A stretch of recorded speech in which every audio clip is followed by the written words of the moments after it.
जय हिंद दोस्तों, रणभूमि में आपका स्वागत है। जैसे कि आप लोगों को पता होगा कि अभी बीपीएससी का एईडीओ एग्ज़ाम 1 महीने बाद होने वाला है। और इस एग्ज़ाम को देखते हुए ये बीपीएससी का जो पीवाईक्यू है उसको बनाना बहुत ज़रूरी है।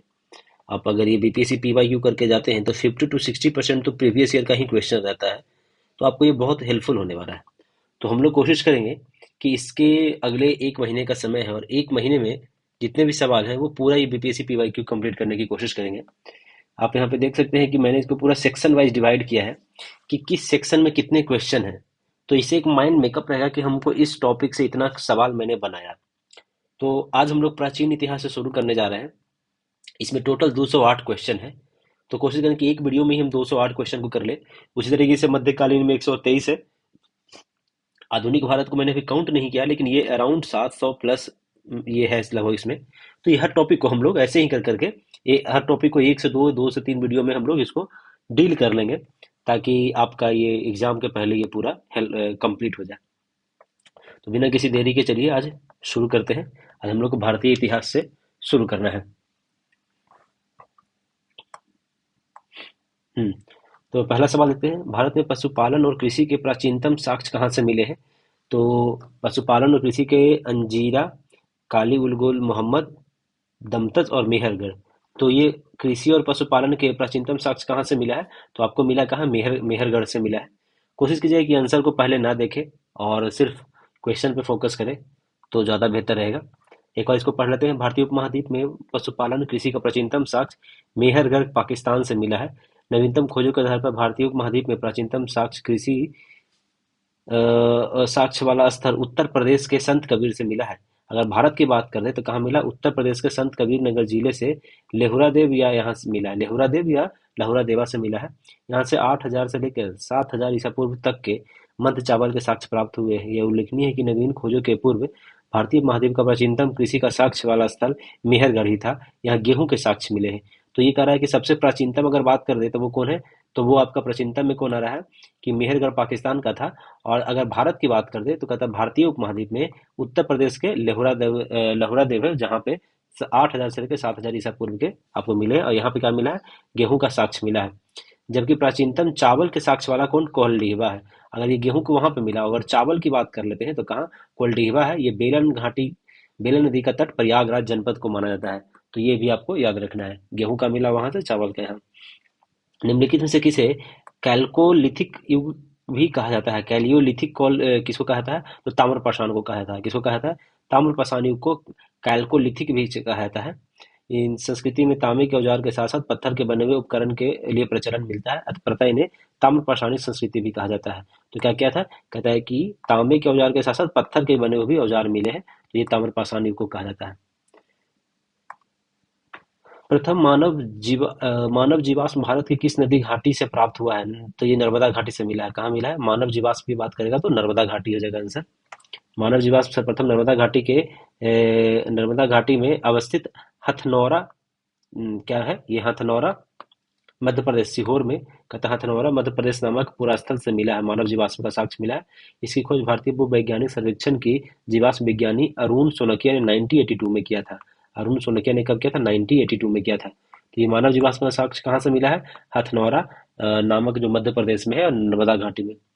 निम्नलिखित में से किस राज्य में भीमबेटका की गुफा है? तो ये मध्य प्रदेश में है। भीमबेटका की गुफा कहाँ है? तो ये आपका मध्य प्रदेश में है। भीमबेटका या भीमबेटका प्रोसेसर पूर्व पूर्व पाषाण काल में मध्य ऐतिहासिक काल तक के मानव गतिविधियों का केंद्र रहा है। मध्य प्रदेश के रायसेन जिले में। कहाँ है? मध्य प्रदेश के रायसेन जिले में भीमबेटका की गुफाएं के प्रौढ़ ऐतिहासिक चित्रकला के सैकड़ों नमूने मिले हैं। यहाँ के शैल चित्र को प्रमुख विषय समूहित नृत्य, रेखांकित मानवीकृत शिकार, पशु पक्षी, युद्ध के मिले हैं। अब तक 750 शिलाश्रय की पहचान की जा चुकी है और लगभग 500 से ज्यादा चित्र पाए गए इसमें। तो ये है कहाँ है? मध्य प्रदेश के रायसेन जिले में। कतन्ना पाषाण काल स्थल है और वहाँ के स्थलों के स्थान कहाँ है? तो ये कहाँ कहाँ है? चिरांद अपना बिहार का है, तो बी का 4 हो जाएगा। बी का 4 एक ही में मिल गया आपको। ठीक है। और गुफकराल कहाँ है? तो गुफकराल जम्मू कश्मीर में है। गुफकराल कहाँ है? जम्मू कश्मीर में था। पाइलम्मी जो है ये तमिलनाडु में है। और उतनूर कहाँ है? तेलंगाना में है। तो आपका आंसर क्या हो जाएगा? सी हो जाएगा। उतनूर कहाँ है? तेलंगाना में है। चिरांद बिहार में है। चिरांद पश्चिम चंपारण में है, याद रखिएगा। पश्चिम चंपारण में है, ये भी याद रख सकते हैं। गुफकराल कश्मीर में, पाइली मल्ली कहाँ है, तमिलनाडु में है। सूची 1 को सूची 2 से मिलाइए। ताम्रपाषाणी युग है और वहाँ के युगों की नदियाँ कहाँ हैं। तो ये देखिए, ये अहाड़, कायथा, साबलसला, मालवा। मालवा है, यहाँ पे कौन कौन नदी है वो हम लोग को दिख रहा है। तो इसमें कहा जा सकता है कि अहाड़ जो कहाँ है, तो बनास नदी पे है। अहाड़ कहाँ है, तो अहाड़ है बनास नदी पे है। मालवा जो है आपका, मालवा है नर्मदा नदी पे। डी का 2 हो जाएगा। मालवा कहाँ है, नर्मदा नदी पे हो जाएगा। और ये कायथा कहाँ है, तो काली सिंध में है। काली सिंध में कायथा। सावलदा कहाँ है, तो ताप्ती में है। तो अहाड़ कहाँ है आपका, बनास में है। कायथा कहाँ है, काली सिंध में। स्वाल्दा या स्वाल्दा ताप्ती में। मालदा कहाँ है, नर्मदा नदी पे है। ये कहता सिंधु घाटी, सिंधु सभ्यता निम्नलिखित इसमें से किस युग में पड़ती है। सिंधु सभ्यता कौन सा पड़ता है, तो ये सिंधु पड़ता है कि आद्य ऐतिहासिक में पड़ता है। कहाँ पड़ता है, आद्य ऐतिहासिक में पड़ता है सिंधु घाटी सभ्यता। और ये प्रौग ऐतिहासिक में क्या है, तो ये मध्यपाषाण, नवपाषाण, ताम्रपाषाण, ये सब प्रौग ऐतिहासिक में पड़ता है। और सिंधु घाटी आद्य ऐतिहासिक में पड़ता है। ऐतिहासिक में आपका ये एंशियंट भारत और मेडिवल ये सब आ जाता है। ऐतिहासिक काल का निर्धारण पठनीय पाठन लेखन कला के आधार पर किया गया है। पठनीय लेखन कला के और ज्ञान के आधार पर किया गया है। लेखन कला के ज्ञान के पहले कालखंड में प्रौग ऐतिहासिक काल आता है, जिसका इतिहास में लगभग 3000 से लेकर 600 ईसा पूर्व तक में कालखंड को आद्य नेमी कहा गया। कितना, 3000 से लेकर 600 ईसा पूर्व तक में। कहता है क्योंकि यहाँ के लेखन कला का तो ज्ञान था, परंतु इसे अभी तक पढ़ा नहीं जा सका है। सिंधु घाटी सभ्यता की सबसे महत्वपूर्ण विशेषता क्या रही है, पक्की ईंटों से बनी इमारत, प्रथम असली मेहराब, कला और वास्तुकला, पूजा स्थल। तो ये लगभग सभी हो जाएगा, इसमें बहुत सारी चीजें हैं, तो ई हो जाएगा आंसर। क्या हो जाएगा इसका आंसर, ई हो जाएगा। पूजा स्थल मिला ही था, पक्की ईंट से घर बना हुआ था, असली मेहराब भी, मेहराब नहीं था, मेहराब तो नहीं कह सकते, मेहराब मतलब गुम्बद बोलता है। कला और वास्तुकला तो था वहाँ का। सिंधु घाटी के प्रमुख विशेषता नगर नियोजन को माना जाता है सबसे पहला। नगर और कस्बे एक निश्चित योजना के अनुसार बसाए जाते थे। पक्की ईंटों से बनी इमारतों में को मोहनजोदड़ो का विशाल स्नानागार और अन्नागार मिला है। क्या क्या है, पक्की ईंटों से क्या है, मोहनजोदड़ो का विशाल स्नानागार और अन्नागार मिला है। इसकी सतह पक्की ईंटों की थी, जिसे जिप्सम से द्वारा जोड़ा गया था। क्या जिसे जोड़ा गया था, जिप्सम द्वारा जोड़ा गया था। पक्की ईंटों से निर्मित इमारतें सुनियोजित वास्तुकला, उन्नत व्यापार वाणिज्य की सभ्यता की प्रमुख विशेषताएं थी। कि मेसोपोटामिया और मिस्र की आदि प्राचीन सभ्यताओं की भांति हड़प्पा सभ्यता में पूजा स्थलों के स्पष्ट साक्ष्य नहीं मिलते हैं। क्या मिलते हैं, स्पष्ट साक्ष्य नहीं मिलते हैं।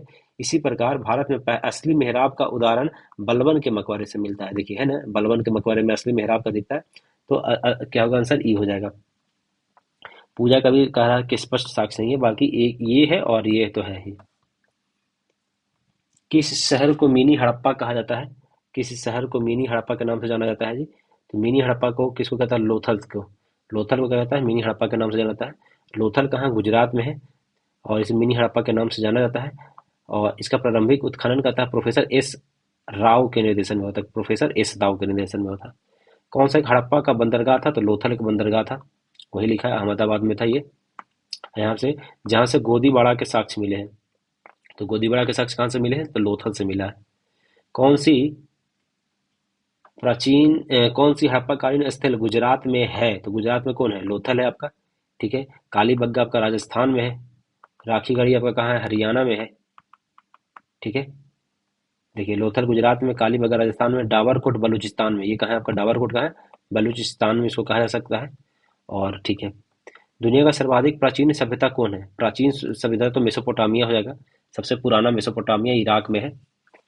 मेसोपोटामिया दुनिया की प्राचीन सभ्यता माना जाता है। यह सभ्यता वर्तमान इराक और उसके आसपास के क्षेत्रों में विकसित हुई है। इजिप्शियन या मिस्र की सभ्यता का विकास नील नदी पे हुआ था। मिस्र की सभ्यता और जो इजिप्शियन है वो नील नदी पे हुआ था, उसके बाद की मानी जाती है। कौन सा जानवर सिंधु घाटी सभ्यता को नहीं पता था, सिंधु घाटी सभ्यता में बैल, हाथी, घोड़ा और उपयुक्त में से कौन नहीं, सिंधु घाटी सभ्यता में कौन नहीं था। सिंधु घाटी सभ्यता में बैल तो था, हाथी भी था, घोड़ा नहीं था। बैल, हाथी था, घोड़ा नहीं था। तो कहता है प्रश्न, बैल, हाथी का तो जानकारी थी, परंतु घोड़े के अस्तित्व के लोगों के बारे में मतभेद है। हड़प्पा काल में विभिन्न स्तरों से प्राप्त अस्थियां गंधखूर इक्वस हिमोनियस खूर की है, यह पालतू घोड़े की है, यह निश्चित कर पाना कठिन है। रंगपुर, रावना, घुड़ई, लोथल, सुरकोटदा, कुतासी, कालीबंगा से अश्व एवं उसकी प्रजाति की अन्य जातियों के अवशेषों के साक्ष्य प्राप्त हुए हैं। सांडोर, सैंडोर, बंकोनी द्वारा असुरकोटदा से प्राप्त तथाकथित अवशेषों में से 6 को 2000 ईसा पूर्व पास कर। इतना इम्पोर्टेंट नहीं है ये सब चीजें,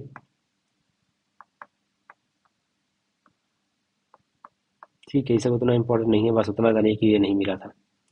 निम्नलिखित में किस हड़प्पा का स्थल से टेराकोटा का हल मिला है? तो टेराकोटा का हल कहाँ से मिला है? तो आपका बनावली से मिला है, और ऐसे दो जगह से मिला है आपको। एक तो बनावली से तो मिला ही मिला है, और हमको लग रहा है कालीबंगा से भी मिला है। बनावली से भी मिला है और कालीबंगा से भी मिला है, हाँ। बनावली कहाँ है? तो ये बनावली आपका हरियाणा में है, और कालीबंगा कहाँ है? ये राजस्थान में है। तो ये दोनों से क्या मिला है? टेराकोटा का सिंधु घाटी सभ्यता से हल की खोज हुई, इस संबंधित टेराकोटा की प्रकृति प्राप्त हुई है। हम्म। आर्कियोलॉजी सर्विस ऑफ इंडिया के अनुसार कालीबंगा नामक स्थल से आरंभिक क्षण में जूते हुए खेत के साक्ष्य मिले हैं। जूते हुए सेक्स कालीबंगा से मिला है। टेराकोटा के हल की प्राप्ति हुई है। किस हड़प्पन नगर को जूते हुए खेत के निशान मिले हैं? तो जूता हुआ खेत कहाँ से मिला है? तो कालीबंगा से मिला है। कहाँ से मिला जूता हुआ खेत आपको? कालीबंगा से मिला है। हरियाणा के फतेहाबाद जिले में स्थित बनावली से पक्की मिट्टी की बनी हुई हल की प्रकृति मिली है। देखिए, अगर बनावली से तो हल मिला ही है। खंबात की खाड़ी भोगवा नदी के किनारे के निकट से लोथल के गोदीवाड़ा के साक्ष्य मिले हैं। खंबात की खाड़ी में कहा मिला? लोथल से गोदीवाड़ा के साक्ष्य मिले हैं। राजस्थान के हनुमानगढ़ जिले के घग्गर नदी के किनारे स्थित कालीबंगा से जूते हुए खेत के साक्ष्य मिले हैं। गुजरात के धौलीवीरा हड़प्पा के बड़े आकार में 10 चिन्हों वाला एक लकड़ी का साइन बोर्ड भी मिला, 10 चिन्ह वाला भी मिला। कहाँ से मिला? गुजरात के धौलीवीरा से। धौलीवीरा से क्या मिला है आपको? वो साइन मिला है, 10 चिन्हों वाला एक लकड़ी का बोर्ड मिला है। ठीक है। किस हड़प्पा स्थल पर हमें जूते हुए खेत के साक्ष्य मिले? तो जूते हुए खेत कहाँ मिला है? कालीबंगन से मिला। निम्नलिखित में कौन हड़प्पा और मोहनजोदड़ो के उत्खनन से संबंधित नहीं थे? तो R D Banerjee, M S बस्त, N K Dikshit, B N Smith. B N Smith नहीं थे, बी एन स्मिथ वहां से नहीं है। 1921 में दयाराम साहनी ने हड़प्पा का उत्खनन किया। 2627 से लेकर 1933-34 के मध्य में माधव स्वरूप हड़प्पा के उत्खनन के कार्य से संबंधित रहे हैं। ठीक है। मोहनजोदड़ो की खोज सर्वप्रथम 1922 में राखादास बनर्जी ने किया था। फिर एन के दीक्षित, अर्नेस्ट मैके, ये कौन है? एन के दीक्षित, अर्नेस्ट मैके, अर्नेस्ट स्टीन, ये सब भी है इससे जुड़े हुए। बी एस स्मिथ जो है वो हड़प्पा सभ्यता की खोज से संबंधित नहीं रहे, बल्कि इंडोलॉजिक एवं इतिहासकार के रूप में रहे। तो बी एस स्मिथ क्या है? वो एक इतिहासकार रहे हैं। हड़प्पा के मिट्टी के बर्तनों के समानता किस रंग का प्रयोग हुआ है? तो होता है कि समानता लाल रंग कहा जा सकता है, बल्कि लाल और काला मिश्रित भी हुआ था। क्या होगा? लाल रंग हो जाएगा। लाल रंग के साक्ष्य प्राप्त हुए हैं हड़प्पा से। ठीक है। हल्के भूरे भूरे लाल के बीच में कहा जाता है। कुछ रंगों में कहता है मिश्रित का भी किया जाता है। निचले हिस्से में काले रंग का विभिन्न प्रकार की चित्रकारी की जाती थी। आईआईटी खड़गपुर के अध्ययन दल की रिपोर्ट के अनुसार लगातार कितने वर्षों की न के बराबर वर्षा होने के कारण सिंधु घाटी सभ्यता का पतन का कारण बता रहा था। तो ये उस समय एक रिपोर्ट आया था, उस समय बोला गया था लगभग 900 वर्ष के बाद। कितना? 2018 में रिपोर्ट आया था, उसमें बोला था 900 वर्षों तक सूखे होने के कारण वो हुआ था। निम्नलिखित में से कौन सा एक ऋग वैदिक युग से संबंधित नहीं है? ऋग वैदिक युग से, ऋग वैदिक की बात हो रहा है ना? ऋग वैदिक, ये 71वां बीपीएससी में सवाल पूछा गया था। तो ऋग वैदिक से कौन नहीं है? ओ, घोषा, अपाला, गार्गी, विश्व धारा। तो कौन है? गार्गी। गार्गी क्या है? ऋग वैदिक से संबंधित नहीं है। घोषा, अपाला और विश्व धारा, ये तीनों ऋग वैदिक के सूत्र और मंत्रों की दृष्टा स्त्रियां हैं, और ये ऋग वैदिक युग से संबंधित हैं। ये माना जाता है कि इनके विपरीत गार्गी जो है वो उत्तर वैदिक काल और उपनिषद युग की दार्शनिक रही है, न कि ऋग वैदिक युग की। तो घोषा, अपाला और विश्ववारा जो है वो एक मंत्र स्त्रियां रही हैं ऋग वैदिक में, बल और जो गार्गी है वो उत्तर वैदिक, ये क्या है? उत्तर वैदिक काल की है। प्रारंभिक वैदिक काल के दौरान कौन सा शहर प्राचीन मगध साम्राज्य की राजधानी के रूप में कार्य करता था? प्रारंभिक वैदिक में तो कौन था? तो राजगिरी हो जाएगा उस समय। जो राजगीर था वो उस समय काम कर रहा था। और जो बृहद्रथ का उल्लेख ऋग्वेद से प्राप्त होता है। तो मगध का जो प्रथम राजवंश बृहद्रथ वंश था, इसका कहाँ उल्लेख मिलता है आपको? ऋग्वैदिक काल में मिलता है। ऋग्वेदी का कौन सा मंडल पूर्णतः सोम को समर्पित है? तो सोम को 9वां मंडल है समर्पित।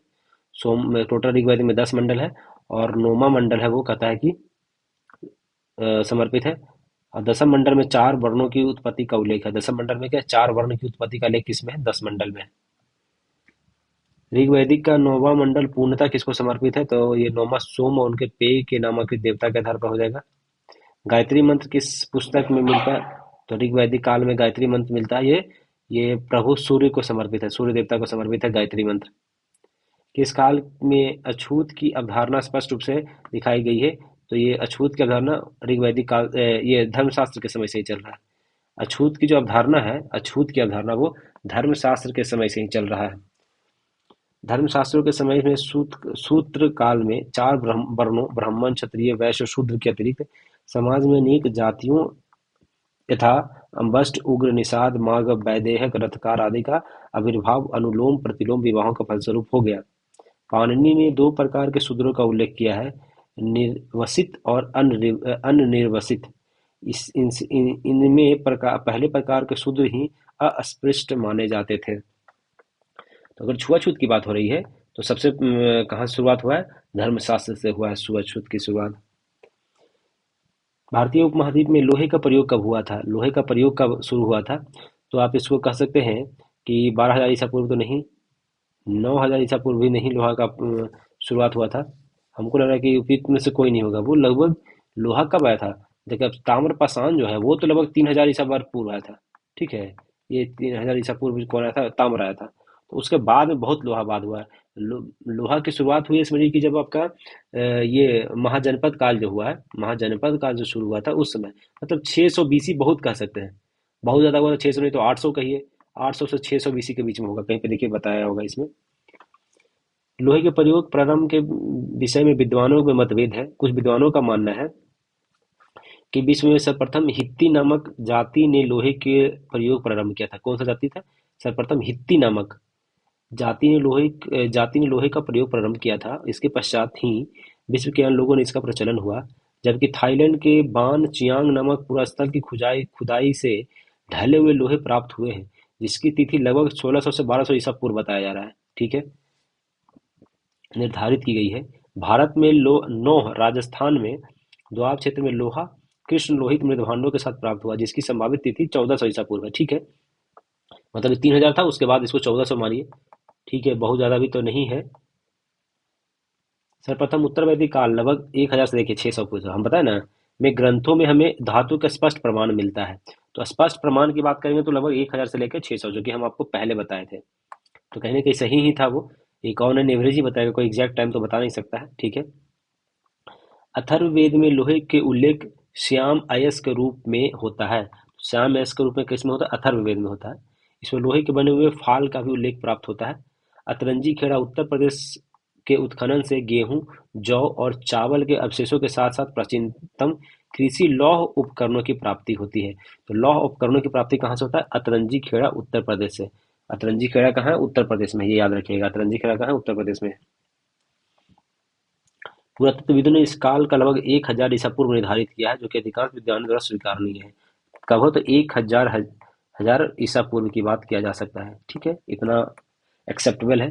बोगज कोई महत्व इसलिए है, वहां से अभिलेख प्राप्त हुए और वैदिक देवी देवताओं का वर्णन है। मध्य एशिया और तिब्बत के उच्च महत्वपूर्ण व्यापारिक केंद्र के रूप में था। वेद की मूल गाथा की रचना यहाँ हुआ है। उपयुक्त में से कोई नहीं। तो ये क्या है कि बोगज कोई अभिलेख है वो अफगानिस्तान की बात है। यहाँ से वैदिक देवी और देवताओं का वर्णन मिलता है। तो बोगज गोई एशिया माइनर में 14वीं शताब्दी ईसा पूर्व के कुछ अभिलेख मिले हैं। बोगज गोई कहाँ है? एशिया माइनर में। इन अभिलेखों में राजाओं का उल्लेख आया है कि जिनके नाम आर्यों जैसे थे, जो संध्या के साक्ष्यों और रक्षा के लिए इंद्र, मित्र, वरुण और नाथसय देवताओं का आह्वान करते थे। तो बोगज गोई कहाँ? एशिया माइनर में है। और यहाँ पे क्या है? देवी देवताओं का वर्णन मिलता है। ठीक है, प्रसिद्ध दसराज युद्ध किस नदी के तट पे लड़ा गया था? तो ये परुष्णी नदी, मतलब इसको रावी नदी भी कहा जाता है। परुष्णी या रावी नदी के तट पे किया गया था।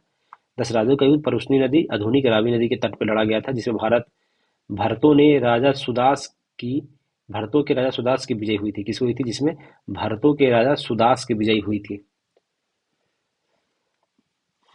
आगे देखते हैं, उत्तर वैदिक काल के दौरान रचित किस प्राचीन भारतीय ग्रंथ में दार्शनिक भजन और ब्रह्मांड विज्ञान और नैतिकता का चर्चाएं शामिल है? कहता उत्तर वैदिक काल के दौरान में कहता है कि रचित किस प्राचीन भारतीय ग्रंथ में भजन, ब्रह्मांड, विज्ञान और नैतिकता की बात है। तो इसमें ब्रह्मांड भजन किसकी बात इसमें है? उपनिषद। किसमें है? उपनिषद में है। तो होता है कि उत्तर वैदिक काल के दौरान में रचित उपनिषद में दार्शनिक संवाद, ब्रह्मांड विज्ञान और नैतिकता पर चर्चाएं शामिल है। उपनिषद भारत के प्रथम प्राचीन ग्रंथ है जिसमें 7000 ईसा पूर्व से लेकर 3000 ईसा पूर्व के बीच में संस्कृत में लिखा गया है। तो कहाँ किस भाषा में लिखा गया है? संस्कृत भाषा में लिखा गया है। और इसमें क्या मिलता है? भजन, ब्रह्मांड और विज्ञान की नैतिकता के बारे में जानकारी मिल जाती है। गौतम बुद्ध का जन्म कहाँ हुआ था? बुद्ध का कहाँ हुआ था जी? तो लुम्बिनी नेपाल है जहाँ पे हुआ था इनका। 563 ईसा पूर्व में। कब हुआ था? 563 ईसा में कपिल वस्तु के समीप लुम्बिनी वन में हुआ था। बोध गया में वैशाख पूर्णिमा के दिन आधी रात को उनको ज्ञान प्राप्त हुई थी। काशी के ऋषि पतन मृगदाव सारनाथ में उन्हें प्रथम उपदेश दिया था, जिसको धर्मचक्र परिवर्तन भी कहा जाता है। कुशीनगर में उनका निधन हुआ। निधन कहाँ हुआ? कुशीनगर में हुआ, जिसे महापरिनिर्वाण के नाम से जाना जाता है, कुशीनगर में। महात्मा बुद्ध ने अपना पहला धर्मचक्र परिवर्तन किस स्थान पर दिया था? तो ये सारनाथ में दिया था। अभी ऊपर हम लोग पढ़े इस चीज को। बुद्ध ने अपना प्रथम उपदेश कहाँ दिया था? सारनाथ में दिया था।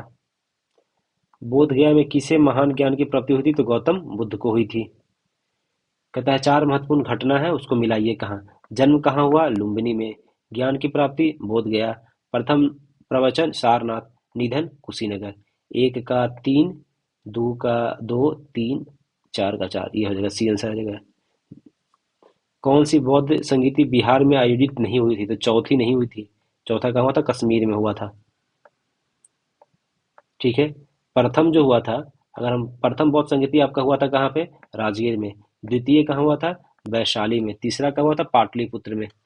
तीसरा कहाँ हुआ था? पाटलिपुत्र में। और चौथा जो हुआ था वो कहाँ हुआ था? कश्मीर के कुंडल वन में किया गया था। अजातशत्रु के शासन काल में प्रथम बौद्ध संगीति का आयोजन किस नगर में किया गया था? तो प्रथम की बात हो गया तो राजगीर में किया गया था। राजगीर राजगीर के सतपर्णी गुफा में हुआ था। उसमें कौन था? अजातशत्रु। याद रखिएगा, ए के। ये ट्रिक है। ए से अजातशत्रु, के से कालाशोक, ए से अशोक और फिर के से कनिष्क। इस तरीके से याद रखिएगा। ए के अजातशत्रु, कालाशोक, अशोक और कनिष्क। और इसके वो कौन थे? अध्यक्षता महाकश्यप ने किया था पहला बार के। और इसमें बुद्ध के जो प्रमुख शिष्य आनंद और उपाली भी उपस्थित थे। ठीक है। बुद्ध की शिक्षाओं का संकलन हुआ था। सूत और विनय पिटक दो ग्रंथ में दो पिटकों में विभाजित किया गया था। तो ये प्रथम बौद्ध संगति में ही ये जो आपका सूत पिटक और विनय पिटक है वो दो, इसको वो किए गए थे। आनंद और उपाली क्रमशः धर्म और विनय के प्रमाण माने गए थे। आनंद को क्या माना गया था? आनंद को धर्म और उपाली को विनय माना गया था। प्रथम बौद्ध संगीति के अध्यक्ष कौन थे? तो महाकश्यप जी थे। कहाँ आयोजित थी प्रथम बौद्ध संगीति? कहाँ हुआ कहाँ था? तो आपका अभी बताया राजगीर में हुआ था। भगवान बुद्ध के महापरिनिर्वाण के बाद पहली बौद्ध संगीति हुई थी कहाँ? राजगीर में हुई थी। कनिष्क के शासन काल में बौद्ध सभा किस नगर में आयोजित किया गया था? तो आपका ये कहाँ हुआ था? कश्मीर में हुआ था। चौथी और अंतिम बौद्ध संगीत कुषाण के काल में हुआ था। कुषाण शासक कनिष्क के काल में हुआ था। हाँ, ये कुषाण शासक कनिष्क के काल में हुआ था। और यहाँ की इसकी रचना वसुमित्र ने की थी। और इसके उपाध्यक्ष कौन थे? अश्वघोष थे। तो अश्वघोष थे उपाध्यक्ष थे और रचना वसुमित्र ने की थी। ठीक है। यहाँ बौद्ध ग्रंथों के कठिन अंशों पर सम्यक विचार किया गया और प्रत्येक पिटक पर भाष्य लिखे गए। कनिष्क ने इसे ताम्रपत्रों पर खुदवाकर एक स्तूप में रखवा दिया गया। त्रिपिटक में लिखे गए इन्हीं भाष्यों को विभाषा शास्त्र कहा गया है। त्रिपिटक में जिन्हीं भाष्यों को क्या विभाषा शास्त्र कहा गया है। तो ये कब लिखा गया था? चौथी बौद्ध संगीति में। पहली बौद्ध संगीति कहाँ हुआ था? राजगीर में। उस समय अजातशत्रु थे। महाकश्यप ने इसकी अध्यक्षता की थी। द्वितीय बौद्ध संगीति कालाशोक के काल में हुआ था और इसकी अध्यक्षता सबकमीर ने या सबकामनी ने किया था। इनमें से किस शासक ने चतुर्थ बौद्ध संगीति कश्मीर में आयोजित की थी? तो कनिष्क ने किया था। अशोक के शासन काल में बौद्ध सभा किस नगर में हुआ था? तो ये पाटलिपुत्र में हुआ था। अशोक के काल में कहता है सिंहली अनुश्रुति दीप वंश और महावंश के अनुसार अशोक का राज्य में पाटलिपुत्र में मोगलीपुतिस की अध्यक्षता में हुआ था। मोगलीपुतिस की अध्यक्षता में हुआ था तृतीय बौद्ध संगीति। किस स्थान पे हुआ था? तीसरा की बात हो रहा है तो आपका पाटलिपुत्र हो जाएगा। महात्मा बुद्ध को महापरिनिर्वाण कहाँ हुआ था? महापरिनिर्वाण इनका कहाँ हुआ था? तो इनका जो कहता है कि कुशीनगर में हुआ था। कहाँ हुआ था? मतलब महापरिनिर्वाण मतलब इनकी मृत्यु की बात की जा रही है। तो ये कहाँ हुआ था आपका? बुद्ध ने अपना पहला उपदेश सारनाथ में दिया। पहला उपदेश कहाँ सारनाथ में दिया? फिर उसके बाद वो कपिलवस्तु, राजगीर, वैशाली, कौशल राज्य गए थे। और सबसे अधिक अगर बौद्ध धर्म का जो प्रचार है वो कहाँ, कौशल राज्य में ही हुआ था, सबसे अधिक हुआ था। कौशल नरेश प्रसेनजित ने भी अपने परिवार के साथ बुद्ध की शिष्यता ग्रहण की थी। ठीक है। और जब वो पावापुरी पहुंचे थे, पावापुरी एक जगह है, जब वहां पे पावापुरी पहुंचे, मल्लो की राजधानी थी उस समय का, तब अपना प्रचार करते हुए मल्लो की राजधानी पावा पहुंचे। वहां पे चुंद नामक व्यक्ति लुहार ने उनको एक शुकर मगदब खाने को दे दिया, और उनको क्या हुआ, रक्त अतिसार हो गया था, और जिनके कारण उनकी मृत्यु हो जाती है कुशीनगर में। उनकी मल्ल की राजधानी कुशीनगर में उनकी मृत्यु हो जाती है। त्रिपिटक किसकी धार्मिक है? त्रिपिटक आपका बौद्ध धर्म का है। त्रिपिटक बौद्ध धर्म की सबसे महत्वपूर्ण है, और उनके बाद ये 3 भागों में संकलन किया गया था मृत्यु के बाद इनके। ये विनय पिटक था, जिसमें संघ संबंधी नियम और दैनिक जीवन संबंधी आचार विचार का संग्रह है। सूत पिटक सबसे बड़ा है, माता बुद्ध उनके प्रिय शिष्यों द्वारा दिए गए उपदेशों का संग्रह, ये सबसे बड़ा सूत पिटक है। और अभिधम्म पिटक में क्या है, दार्शनिक सिद्धांत है उसमें। कौन सा कौन महायान बौद्ध धर्म और हीनयान बौद्ध धर्म के बीच मूलभूत अंतर का प्रतिनिधित्व करता है? तो अहिंसा, जाति विहीन समाज, देवी देवताओं की मूर्ति पूजा और स्तूप की पूजा। हमको सी लग रहा है, हाँ, क्योंकि जो हीनयान थे हीनयान थे, जो पुराना जो विचार चल रहा था महात्मा बुद्ध का, उसी को फॉलो कर रहे थे। लेकिन जो महायान आता है, ये क्या करता है कि ये विचार को बदल देता है, ये क्या देता है, बदल देता है, और मूर्ति पूजा, मांस खाना, थोड़ा बहुत ये सब शुरू कर देते हैं ये लोग। हीनयान संप्रदाय कहता है बौद्ध धर्म के मानने वाले मूर्ति पूजक नहीं थे, जबकि महायान संप्रदाय ने बुद्ध को देवता मानते हुए उनकी मूर्ति पूजा करने लगी, और इसे मूलभूत यही अंतर था। बोध गया में बोधि वृक्ष की अपने वंश की कौन सी पीढ़ी है, इसमें बहुत कंफ्यूजन है। देखिए इसमें बताया ना, कंफ्यूजन है, कोई चौथा बोल रहा है, कोई पांचवा बोल रहा है, कोई छठा भी बोल रहा है। ठीक है। हेनसांग के अनुसार मूलभूत वृक्ष की 7वीं शताब्दी में सम्राट शशांक ने नष्ट कर दिया था। किसने किया था? तो शशांक ने नष्ट किया था। इसके बाद कई वृक्ष रोपित हुए, नष्ट होते हुए। हाँ, वर्तमान वृक्ष जो देख रहे हैं वो 5वीं पीढ़ी का वृक्ष है, जिसे अलेक्जेंडर कनिंघम ने लगाया था। किसने लगाया था? अलेक्जेंडर कनिंघम ने लगाया था। 2 बार सम्राट अशोक, ये सब ठीक है। अतः ये छठी पीढ़ी भी कोई बोल रहा है। बिहार सरकार के पर्यटन विभाग की वेबसाइट पर यह 5वीं पीढ़ी बताया गया है, और विवाद होने के कारण बीपीएससी ने इसको बाहर ही कर दिया। तो पर्यटन विभाग के अनुसार 5वीं पीढ़ी है। चीनी यात्री सुंगयुन भारत की यात्रा पे कब आता है? तो ये कब आता है? 1515 से 1520 के बीच में आता है। सुंगयुन कब आता है? 1515 से 1520 के बीच में आता है। मतलब 1518 की ईस्वी में भारत आता है। 3 वर्ष के लिए सुंगयुन भारत यहाँ पे रहता है। गौतम बुद्ध को एक देवता का स्थान किस राजा के युग में प्राप्त हुआ? देवता का स्थान हुआ जब कनिष्क, जब होता कनिष्क के समय ही तो हुआ। चौथी बौद्ध संगीति में ही तो अंतिम था, चौथी में ही ये सब कुछ चीज हुआ था। देखो चतुर्थ बौद्ध संगीति में ये चीज हीनयान और महायान में 2 भाग में टूट गया था। वो शिक्षक जिनसे बुद्ध ने महाभिनिष्क्रमण के बाद पहले ज्ञान प्राप्ति का प्रयास किया था, तो वो कौन थे? अलार कलाम और रामपुत्र देव का ऑप्शन क्या है? तो अलार कलाम थे, हाँ यही थे, अलार कलाम और रुद्रक रामपुत्र देव। महाभिनिष्क्रम मतलब कि जो घर जो छोड़ दिए थे, घर छोड़ने को महाभिनिष्क्रम कहा जाता है। तो पहला कौन थे? तो अलार कलाम और रामपुत्र देव, रुद्रक रामपुत्र थे। ज्ञान की खोज में महात्मा बुद्ध अलार कलाम के आश्रम पहुंचते हैं। अलार कलाम से उनसे दीक्षा ली है उन्होंने, और उन्होंने तपस्या, किंतु वो संतुष्ट नहीं हुए। तो अलार कलाम का सांख्य दर्शन से आचार्य थे। अलार कलाम से सांख्य दर्शन की शिक्षा लेते हैं। उसके बाद रुद्रक रामपुत्र से भी शिक्षा लिए थे, दोनों से लिए थे। कौन सी बौद्ध धर्म तथा जैन धर्म में समान नहीं है? अहिंसा तो है समान। वेदों के प्रति उदासीनता, रीति रिवाज की अस्वीकृति, आत्मदमन है जो अलग है। ये क्या है? यही अलग है। तप या आत्मदमन और भोग की अति पर परिहार और मध्यम मार्ग के अनुसरण केवल बौद्ध धर्म में ही किया गया है, जैन धर्म में नहीं। तो बौद्ध धर्म में क्या किया गया है कि तप ही आत्मदमन, भोग की अति पर परिहार और मध्यम मार्ग का अनुकरण, मध्यमी अष्टक मार्ग जिसको कहा गया है, इसमें अष्टक मार्ग भी कहा गया है इसमें। जैन धर्म में नहीं, जबकि वेदों की प्रामाणिकता के प्रति अनास्था, कर्मकांडों और प्राणियों की हिंसा निषेध दोनों धर्म में किया गया है। नालंदा विश्वविद्यालय ज्ञान का महान केंद्र था, वो कौन? बौद्ध धर्म का था। वो भी बौद्ध धर्म का कौन? महायान का। ये याद रखिएगा। 5वीं शताब्दी ईसा पूर्व में गुप्तों के समय में नालंदा विश्वविद्यालय अस्तित्व में आया। कुमार गुप्त ने इसको दान दिया और उसको बनवाया गया था। ठीक है। जैन धर्म के बारे में पढ़ते हैं। महावीर का जन्म कहाँ हुआ था? तो वैशाली में हुआ था।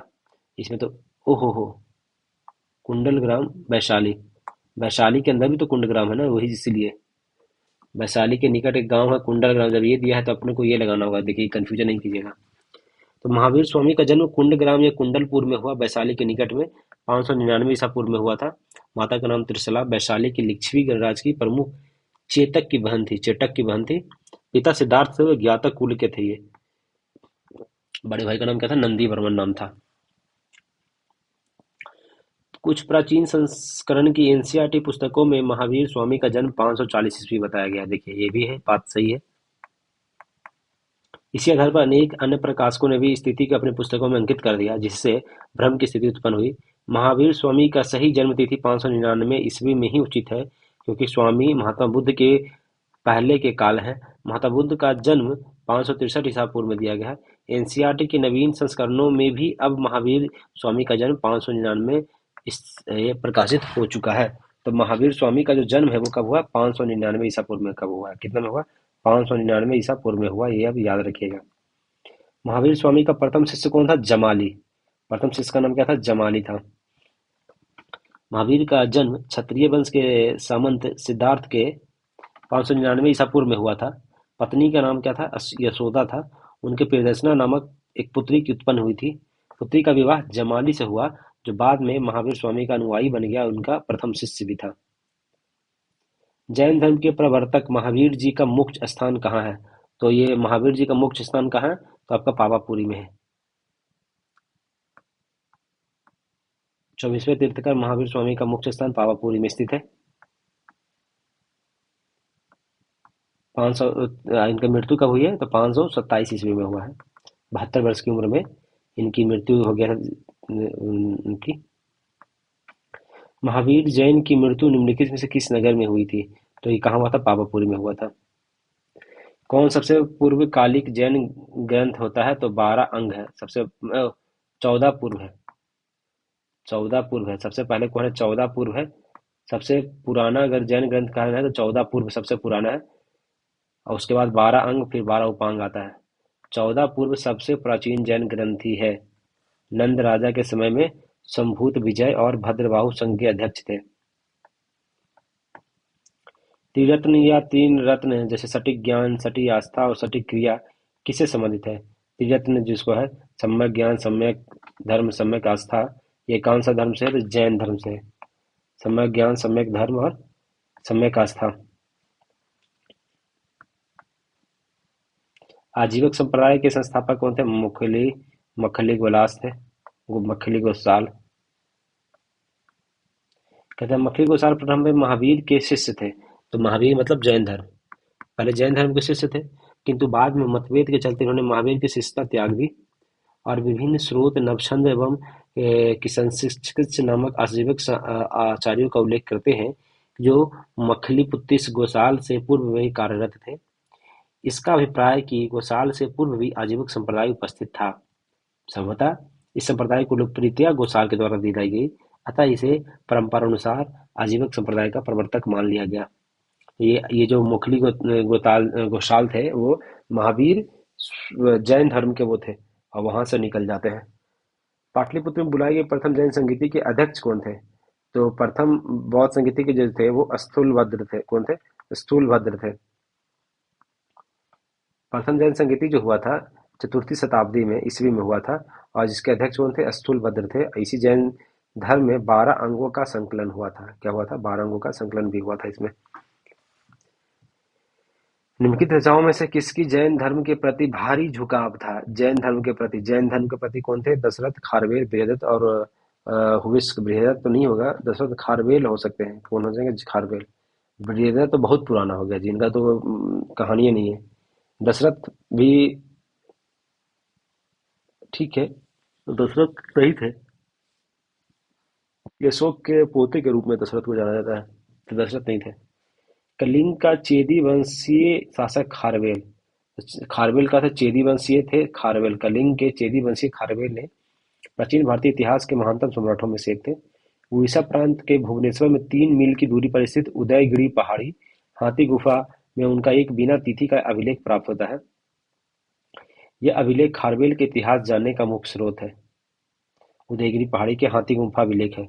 तो ये मतलब समझिए कलिंग के चेदी वंश के खारवेल के हाथी गुफा अभिलेख में ये चीजें मिलता है। और हाथी गुफा अभिलेख है वो प्राकृत भाषा में लिखा गया है। किस भाषा में लिखा गया ये याद रखिएगा। किस भाषा में लिखा गया? प्राकृत भाषा में लिखा गया। और जो कहा जाता है ना कि जैन धर्म और जो बौद्ध धर्म था, तो जो बौद्ध धर्म था वो कौन, वो पाली भाषा में उस समय था, और जैन धर्म था वो प्राकृत भाषा में ज्यादा चलता था। ठीक है। और चलिए आगे। वह स्थान जहाँ महावीर ने पूर्ण आध्यात्मिक ज्ञान प्राप्त किया। महावीर ने ज्ञान प्राप्ति कहाँ किया था? तो जाम्बिक ग्राम में किए थे इन्होंने पूर्ण।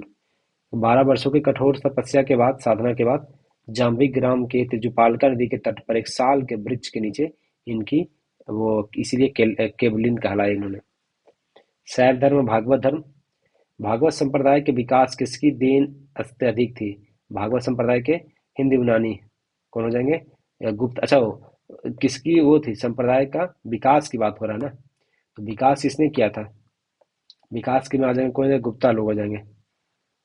भागवत धर्म वैष्णव धर्म के चरमोत्कर्ष गुप्त राजाओं के शासन में काल में हुआ था। किसमें हुआ था? गुप्त काल में हुआ था।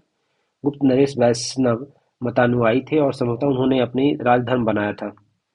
अधिकांश परम भागवत की उपाधि धारण करते थे। विष्णु का वाहन गरुड़ गुप्तों की राजकीय चिन्ह था। तो गुप्तों की राजकीय चिन्ह क्या था? तो विष्णु के गरुड़ थे। क्या थे? गरुड़। नाथपंथी सिद्धों और योगों ने भक्ति धर्म को किस क्षेत्र में लोकप्रिय बनाया? नाथपंथी ने, सिद्धों ने, योगियों ने दक्षिण भारत में, उत्तर भारत में। नाथपंथी सिद्ध और योगियों ने भक्ति धर्म को किस क्षेत्र में लोकप्रिय बनाया था? तो जब नाथपंथी की बात हो रहा है तो गोरखनाथ जैसे हम लोग सुनते हैं ना जी, गोरखनाथ ये सब क्या थे? तो ये कहाँ पे थे? तो ये उत्तर भारत में कर रहे थे इन लोगों ने। नाथपंथियों ने कहा उत्तर भारत के क्षेत्र में इसको लोकप्रिय बनाया था। इन्होंने साधारण तर्क वितर्क का सहारा लेकर रूढ़िवादी धर्म के कर्मकांडे और अन्य बनावटी पहलुओं तत्कालीन समाज की व्यवस्था की आलोचना करते हैं।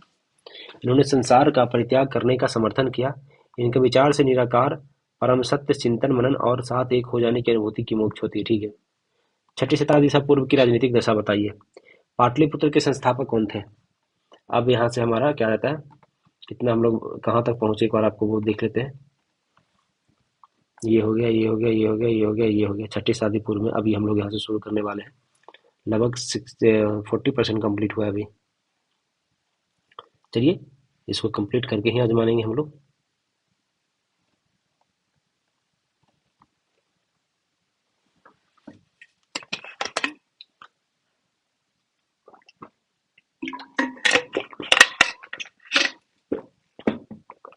लगातार बोलते बोलते मुंह दर्द करने लगता है।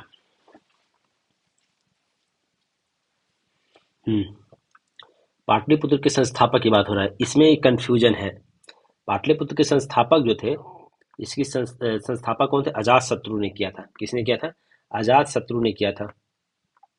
और अगर बात करें कि राजधानी किसने बनाया, तो राजधानी बनाने वाले उदयीन थे। उदयीन जो थे वो राजधानी बनाते हैं, यहाँ पे कहीं नहीं लिखा होगा। देखिए, पाटलिपुत्र की स्थापना का श्रेय अजातशत्रु को जाता है। किसको जाता है? बिंबिसार के पुत्र अजातशत्रु को जाता है। गंगा सोन नदी के संगम पर इन्होंने बनाया था, एक किला बनाकर की थी। उदयीन ने मगध साम्राज्य की राजधानी राजगीर से पाटलिपुत्र स्थापित किया था। तो संस्थापक इन्होंने बनाया था ये। बीपीएससी ने इस उत्तर को ए माना, जो कि त्रुटिपूर्ण है। ये उदयीन को मान लिया। अब यही तो कंफ्यूजन है। पाटलिपुत्र को किस शासक ने सर्वप्रथम अपनी राजधानी बनाई? देखिए इसमें ऑप्शन नहीं दिया, तो राजधानी बनाने वाले कौन थे? उदयीन थे। कौन थे? उदयीन थे। किस शासक ने अपनी राजधानी पाटलिपुत्र में स्थानांतरित किया था? तो उदयीन ने किया था। किस राजा ने पाटलिपुत्र बसाया था? तो बसाने वाले कौन थे? अजातशत्रु थे। बसाने वाले कौन थे? अजातशत्रु। किस शासक द्वारा पाटलिपुत्र की राजधानी के रूप में चयन किया गया था? तो ये उदयीन के द्वारा। प्रथम प्राचीन काल में गंगा के दक्षिण क्षेत्र को क्या कहा जाता था? गंगा के दक्षिण क्षेत्र को तो क्या कहा जाता था? गंगा के उत्तर दक्षिण क्षेत्र को अर्नत, चोल, तक्षशिला, उपयुक्त में से कोई नहीं कहा जाता था। दक्षिण के क्षेत्र को मगध के नाम से जाना जाता था ना जी। ये गंगा बह रहा उसमें तो हम इधर मगध था, राजगीर था यहाँ पे। चोल था वो गोदावरी नदी के दक्षिण में है। चोल कहाँ है? तो गोदावरी नदी है, उसके दक्षिण में चोल है। प्रथम मगध साम्राज्य का उत्कर्ष किस शताब्दी में हुआ था? मतलब मगध साम्राज्य की अगर बात कर रहे हैं तो कब इसकी वो हुआ था, उत्कर्ष कब हुआ था? तो ये पश्चिमी छठी शताब्दी ईसा पूर्व में, छठी शताब्दी में। 544 से लेकर 492 तक था ना ये। 544 से लेकर 492 तक का है। तो ये कब हुआ? छठी शताब्दी में, जो हरेक वंश का संस्थापक था वह राजा बिंबिसार। किस महान शासक ने प्राचीन बिहार में हर्यक वंश की स्थापना की? तो बिंबिसार ने की। 544 से लेकर 492 ईसा पूर्व तक में। मगध की राजधानी राजगीर का प्राकृत नाम क्या था? तो राजगृह नाम था। क्या था? राजगृह नाम था। राजगृह नाम था। महाजनपद और महाजनपद की राजधानी देखिए भैया। मल्ल महाजनपद की अंग के चंपा, अंग के चम्मा, बी के फोर, मतलब बी का थ्री। मल्ल का कुशीनगर, ए का फोर। ठीक है। गांधार का गांधार का तक्षशिला और वत्स का कौशाम्बी। तो मल्ल की आंसर ए है। ठीक है। मल्ल के कुशीनगर या कुशीनगर हो जाएगा। अंग का चंपा, गंधार का तक्षशिला, वत्स का कौशाम्बी। विश्व का पहला गणतंत्र वैशाली में किसके द्वारा स्थापित किया गया था? लिच्छवी के द्वारा। छठी शताब्दी ईसा पूर्व में। कब किया गया था? छठी शताब्दी ईसा पूर्व में। बज्जी और मल्ल नामक दो राज्यों में गणतांत्रिक व्यवस्था थी। बज्जी और मल्ल में। बज्जी जो था वो 8 राज्यों का एक संघ था, जिसमें वैशाली के लिच्छवी सर्वाधिक शक्तिशाली थे। तो ये जो गणतंत्र था वो दो जगह था। कहाँ का था? बज्जी और मल्ल में थे। और बज्जी था वो 8 राज्यों का एक संघ था। बज्जी में कितने राज्य थे? 8 राज्य थे। देखिए पहले ये हो गया बज्जी। इसमें कितने हैं? 8 राज्य थे। कितने थे? 8 राज्य। और 8 राज्य में एक कौन था? एक कौन था? लिच्छवी था इसमें। छठ ईसा पूर्व छठी शताब्दी में विश्व की प्रथम गणतंत्रात्मक व्यवस्था कहाँ थी? तो आपका ये वैशाली कहा जा सकता है। मगध की प्रारंभिक राजधानी कौन सी थी? प्रारंभिक राजधानी तो राजगीर ही था जी।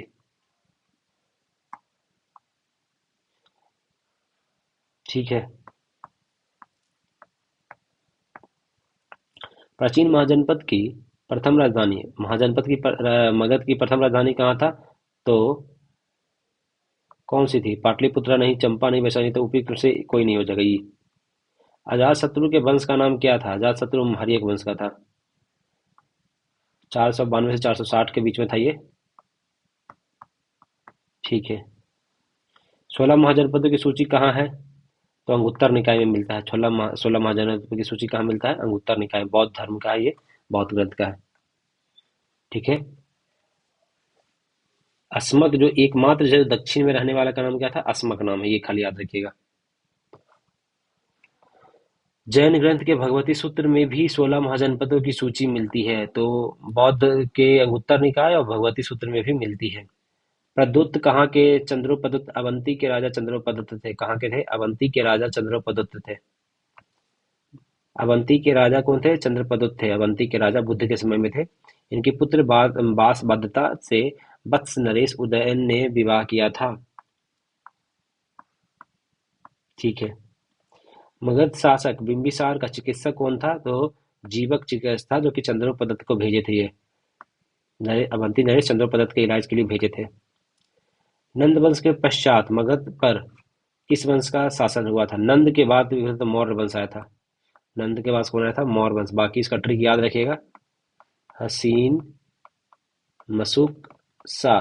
हर्यक वंश, शिशुनाग वंश, नंद वंश, मौर्य वंश, शुंग वंश, कण्व वंश, सातवाहन वंश।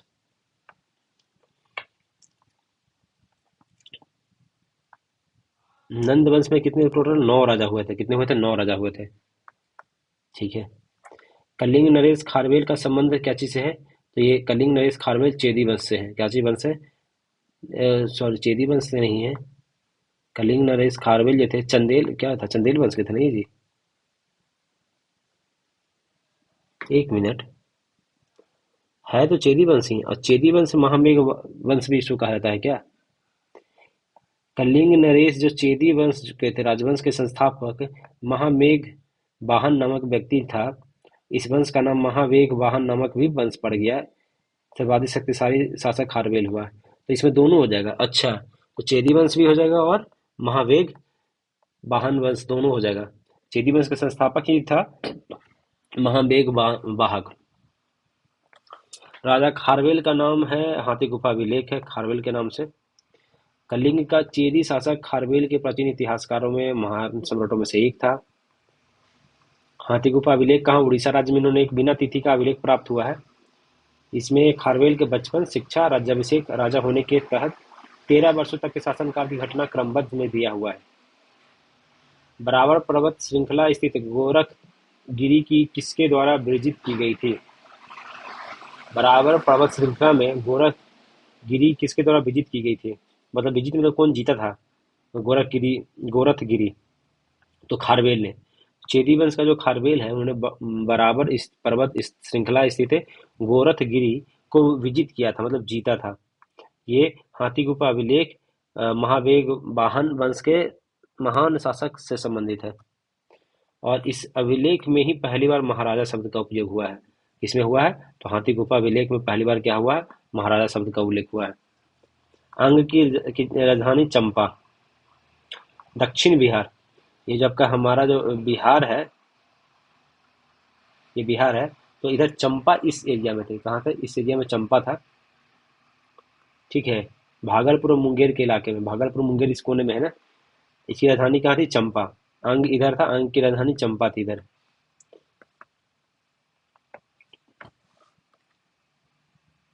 यूनानी आक्रमण। मगध का कौन सा राजा सिकंदर महान के समकालीन था? तो घनानंद के समय में थे, ये आया था, हमला करने के लिए आया था, घनानंद था। सैंड्रोकोटस से चंद्रगुप्त मौर्य की पहचान किसने की थी? सैंड्रोकोटस से पहचान करने वाले कौन था? तो विलियम जोन्स ने इसकी पहचान की थी। विलियम जोन्स पहले विद्वान थे जिन्होंने सैंड्रोकोटस की पहचान मौर्य शासक चंद्रगुप्त मौर्य से की थी। एपियन और प्लूटार्क ने चंद्रगुप्त मौर्य को एंड्रोकोटस और एंड्रोकोटस के रूप में, जबकि देखो सब अलग अलग नाम दिया है। विलियम जोन्स ने बोला सैंड्रोकोटस, एपियन और प्लूटार्क ने उसको एंड्रोकोटस बोला, जबकि जस्टिन ट्रैवो और एरियन ने सेंड्रोकोटस के रूप में ही वर्णित किया है। प्लूटार्क और जस्टिन ने चंद्रगुप्त मौर्य और सिकंदर की महान भेंट का उल्लेख किया है। किसने किया? प्लूटार्क और जस्टिन ने ये बोला कि ये मौर्य और सिकंदर दोनों मिले थे, ये इसमें बोला गया है। भारत में सबसे पहले साम्राज्य की स्थापना किस शासक के द्वारा किए थे? पहले साम्राज्य की स्थापना मतलब क्या कहना क्या चाह रहा है? भारत में पहले साम्राज्य की स्थापना चंद्रगुप्त मौर्य ने किया, तो फिर मौर्य साम्राज्य की। चंद्रगुप्त मौर्य की गणना भारत के महान शासकों में की जाती है और वो मौर्य साम्राज्य का पहला सम्राट था। यह ऐसा पहला सम्राट था जिसने बृहत्तर भाग पर अपना शासन स्थापित किया और जिसका विस्तार ब्रिटिश भारत साम्राज्य से भी बड़ा था। मौर्य साम्राज्य के संस्थापक कौन रहे? तो चंद्रगुप्त मौर्य रहे हैं। मौर्य राजवंश की स्थापना चंद्रगुप्त मौर्य ने की है। इसका समय 321 से लेकर 184 तक है। 321 से लेकर 184 ईसा पूर्व तक है। ठीक है। किस मौर्य राजा ने दक्कन की विजय प्राप्ति की थी? दक्कन पे विजय किसने किया था? तो दक्कन पे विजय करने वाला था आपका कौन था? चंद्रगुप्त मौर्य थे। ये पूरा नाम नहीं लिखा है। चंद्रगुप्त मौर्य थे वो, दक्कन पे विजय प्राप्त करने वाले थे। चंद्रगुप्त मौर्य ने दक्षिण भारत के विजय प्राप्ति की थी और इसकी जानकारी अभिलेख, जैन और तमिल साक्ष्यों से भी मिलती है। दक्षिण भारत में भी अनेक स्थलों से अशोक के अभिलेख प्राप्त होते हैं, किंतु अशोक ने एकमात्र कलिंग विजय ही की थी।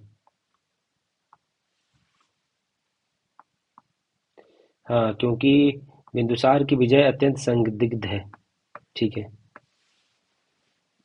जिस ग्रंथ में चंद्रगुप्त मौर्य का विशिष्ट रूप से वर्णन हुआ है वो कौन सा है? पता है कि जिस ग्रंथ में चंद्रगुप्त मौर्य का विशिष्ट रूप से वर्णन हुआ है वह कौन है? किस ग्रंथ में? तो विशाख दत्त में, विशाख दत्त द्वारा जो रचित किया गया है, जिसके ग्रंथ में है। तो विशाख दत्त का पुस्तक का नाम क्या है? मुद्रा राक्षस में चंद्रगुप्त मौर्य के बारे में विस्तार जानकारी मिलती है और इसमें इनको इसने शूद्र कहा है, इनको क्या कहा है? शूद्र या कुलीन कहा है। कहता है कि इस ग्रंथ में चंद्रगुप्त को महापद्म नंद का पुत्र माना गया है। मुद्रा राक्षस में चंद्रगुप्त मौर्य को वृषल या कुलहीन वंश कहा गया है। ठीक है, शूद्र या कुलहीन भी कहा जा सकता है इसको। मेगास्थनीज दूत किसका था? तो मेगास्थनीज जो था वो सेल्यूकस निकेटर का दूत था। किसका था? मेगास्थनीज सेल्यूकस निकेटर का दूत था। वो चंद्रगुप्त मौर्य की राज्यसभा में भेजा गया यूनानी राजदूत था ये। ठीक है, मेगास्थनीज ने भारतीय समाज को कितनी श्रेणी में भागा है? समाज को 7 श्रेणी में भागा था, 7 में बांटा है। पुस्तक में 7 श्रेणी में विभाजित किया है: दार्शनिक, कृषक, पशुपालक, शिल्पकार, योद्धा, निरीक्षक और मंत्री उपदेशक। मेगास्थनीज बोलता है कि भारत में दास प्रथा नहीं था, लेकिन लेकिन ये जो आपका वो कौन है जी, कौटिल्य का क्या नाम, अर्थशास्त्र, जो कौटिल्य का जो अर्थशास्त्र है उसमें बोला गया कि दास प्रथा था। ये कॉन्ट्राडिक्शन है। मेगास्थनीज ने बोला नहीं था, लेकिन इसमें था। बस वो जिसमें पाटलिपुत्र के प्रशासन का वर्णन मिलता है वो अर्थशास्त्र में मिलता है। ओके, ऑप्शन अर्थशास्त्र क्यों नहीं हो सकता है? प्रशासन का जो वर्णन मिलता है वो आपको अर्थशास्त्र में भी होना चाहिए, लेकिन इंडिका दिया आप आंसर। ठीक है, दोनों होना चाहिए। नगर का प्रशासन की मेगास्थनीज के इंडिका पुस्तक से प्राप्त होता है, और जिसमें 5-5 सदस्यों की 6 समितियां थी। 6 समिति थी, 1 2 3 4 5 6, और हर समिति में कितने लोग थे? 5-5 लोग थे। मतलब 5-5 लोगों की कितने? 6 समिति थी। ये सब जानकारी कहाँ है? इंडिका में है। घटना संबंधित व्यक्ति कहाँ से क्या है वो समझिए। सुदर्शन झील किसके द्वारा बनवाया गया था? चोल गंगम झील। धर्म महामात्र की नियुक्ति किसने किया था? तो ये अशोक ने किया था धर्म महामात्र की नियुक्ति। बी का 4 हो जाएगा। सुदर्शन जी चंद्रगुप्त मौर्य ने बनवाए थे, तो डी का 1 हो जाएगा। ठीक है, तो ये हो गया। चोल गंगम झील राजेंद्र प्रथम का है। प्रयाग सभा हर्षवर्धन का हो जाएगा। सी का 2 हो जाएगा। ए का 3 हो जाएगा। ये आंसर आ जाएगा। चोल गंगनम झील राजेंद्र प्रथम का है। धर्म महामात्र की नियुक्ति अशोक ने किया था। प्रयाग की सभा हर्षवर्धन का है। सुदर्शन झील किसका है? चंद्रगुप्त मौर्य का है। अभिलेख जिसमें यह प्रमाणित होता है कि चंद्रगुप्त मौर्य का प्रभाव पश्चिम भारत पर था, तो वो रुद्रदामन का जूनागढ़ अभिलेख है। 150 ईस्वी में रुद्रदामन प्रथम ने जूनागढ़ अभिलेख से यह ज्ञात होता है कि सौराष्ट्र स्थित प्रांतीय राज्यपाल पुष्यगुप्त ने वहां सुदर्शन झील बनवाई थी। तो चंद्रगुप्त मौर्य का एक राज्यपाल था, पुष्यगुप्त नाम था, उसने यह बनाई थी। बाद में अशोक के गवर्नर यवन राज ने तुषापिक ने इस जलाशय की नहरें बनवाई थी दोबारा। किस अभिलेख में कलिंग विजय की चर्चा मिलती है? तो कलिंग विजय की चर्चा हाथी गुम्फा अभिलेख से मिलता है। तो मिलता ही है, और किसी से मिलता है क्या? किस अभिलेख में कलिंग विजय की चर्चा मिलती है? तो आपका एक तो अभिलेख से भी मिलता है, ये 13वें बृहद शिलालेख से प्राप्त होता है। हाथी गुफा अभिलेख में अभिलेख चेदी राजा खारवेल की आत्मकथा की प्रस्तुति है। यह गुफा भुवनेश्वर के पास उदयगिरि के पास है। तो कलिंग विजय की जो चर्चा है वो आपका 13वें शिलालेख में है। किसमें है? शिलालेख में है। और हाथी गुफा अभिलेख नहीं होगा, तो उपयुक्त में से कोई नहीं होगा, ना कि एक से अधिक। समझ गए? तो ये कहाँ से मिलता है? तो 13वें शिलालेख से प्राप्त होता है। निम्नलिखित में से कौन सा क्षेत्र अशोक के साम्राज्य में सम्मिलित नहीं था? अशोक के साम्राज्य में नहीं था, तो अफगानिस्तान तो था ही, बिहार था, कलिंग था, श्रीलंका नहीं था। श्रीलंका नहीं था। श्रीलंका सम्मिलित नहीं था, बल्कि उनके बात मानता था अशोक का, कि भारत में अशोक का अधिकार चोल, पांड्य, सतयुग, केरल और ताम्रपर्णी श्रीलंका को छोड़कर सर्वत्र था। कहाँ कहाँ नहीं था? चोल में नहीं था, पांड्य में, सतयुपुत्र और केरलपुत्र में, और ताम्रपर्णी श्रीलंका को छोड़कर था। वह स्तंभ जिसमें अशोक ने स्वयं को मगध का सम्राट बताया वो भाब्रू अभिलेख है। कौन है? भाब्रू स्तंभ में मगध को सम्राट बताया गया है। भाब्रू या बैराट शिलालेख में स्वयं को मगध का सम्राट बताया है। अशोक के धम्म का मूल संदेश क्या था? शांति और अहिंसा, धार्मिक सहनशीलता, बड़ों का सम्मान, सब था। उपयुक्त में से एक से अधिक हो जाएगा। अपने शिलालेखों में अशोक सामान्यतः किस नाम से जाने जाते थे? प्रियदर्शी, देव नाम प्रिय, और प्रियदर्शी के नाम से भी जाना जाता था इनको। पुराणों में इन्हें अशोक वर्धन कहा गया है। किसमें? पुराण में क्या कहा गया इनको? अशोक वर्धन कहा गया है। अशोक के शिलालेखों की प्रयुक्त भाषा क्या थी? अशोक के जो शिलालेख थे वो किस भाषा में लिखा गया था? तो वो प्राकृत भाषा में लिखा गया था। किसमें लिखा गया था? प्राकृत भाषा में।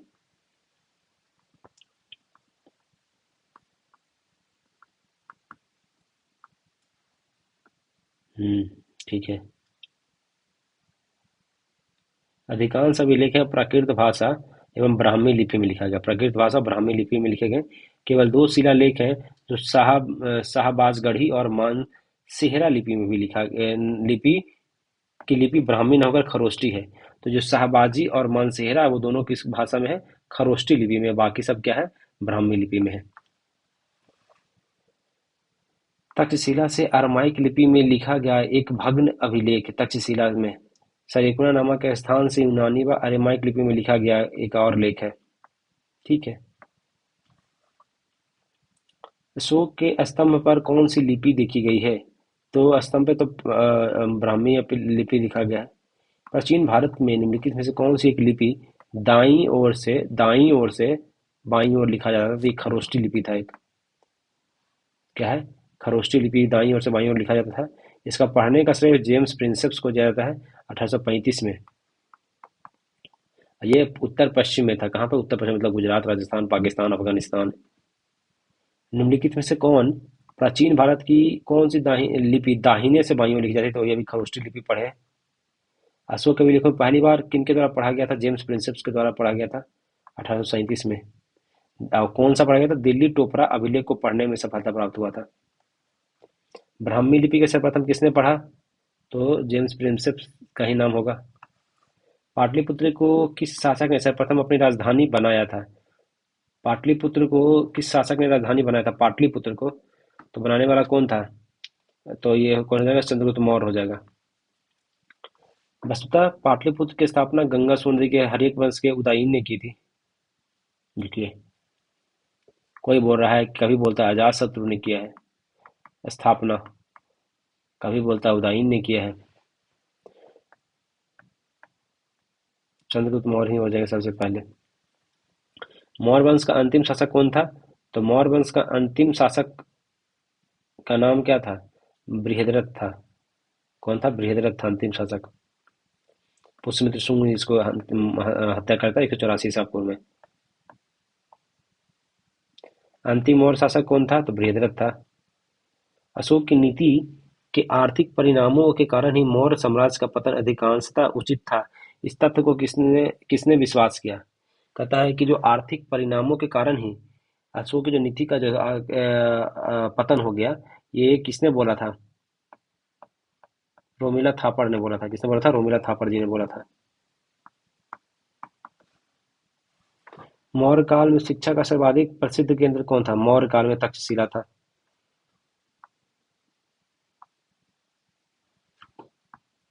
हमारे उत्तर का देखिए। प्राचीन भारत में निम्नलिखित में से राजवंशों पर विचार कीजिए और सही कालानुक्रम लिखिए। तो हसीन मशूक शाह देखिए ना जी, लिख दीजिए हसीन मशूक शाह। हसीन मशूक शाह। हरेक वंश, शिशुनाग वंश, नंद वंश, मौर्य वंश हो जाएगा दो पहले, फिर मौर्य के बाद का था शुंग वंश दो के बाद एक, कण्व वंश चार, और फिर सातवाहन वंश, फिर कुषाण वंश तो बाद में आता है। दो एक चार तीन, दो एक चार तीन आ जाएगा आंसर।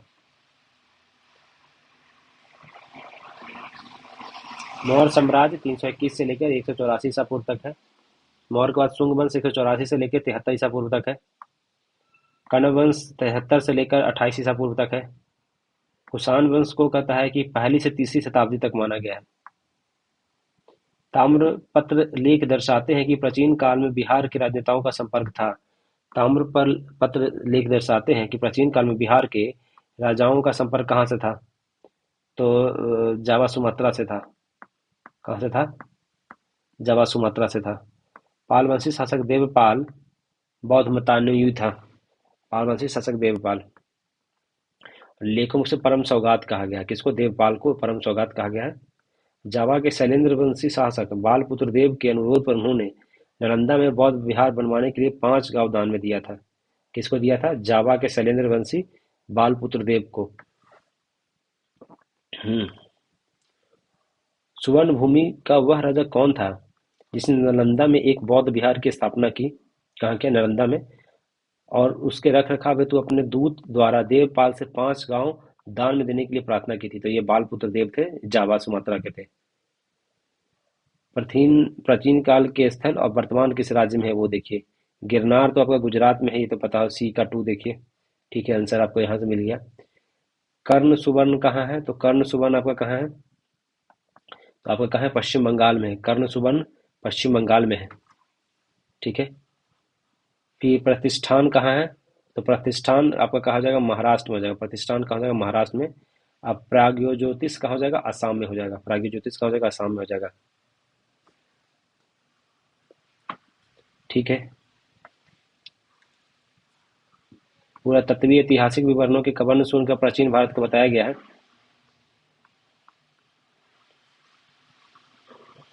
कर्ण सुबन को कहाँ बताया गया? मुर्शिदाबाद जिला पश्चिम बंगाल में माना जाता है। ठीक है।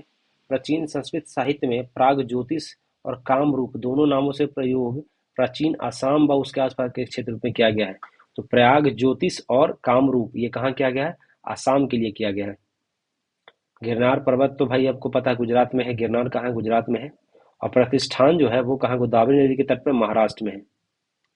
किस अभिलेख में रुद्रदामन प्रथम की विभिन्न उपलब्धियां के वर्णन? रुद्रदामन का जूनागढ़ अभिलेख है। रुद्रदामन का जूनागढ़ अभिलेख में ये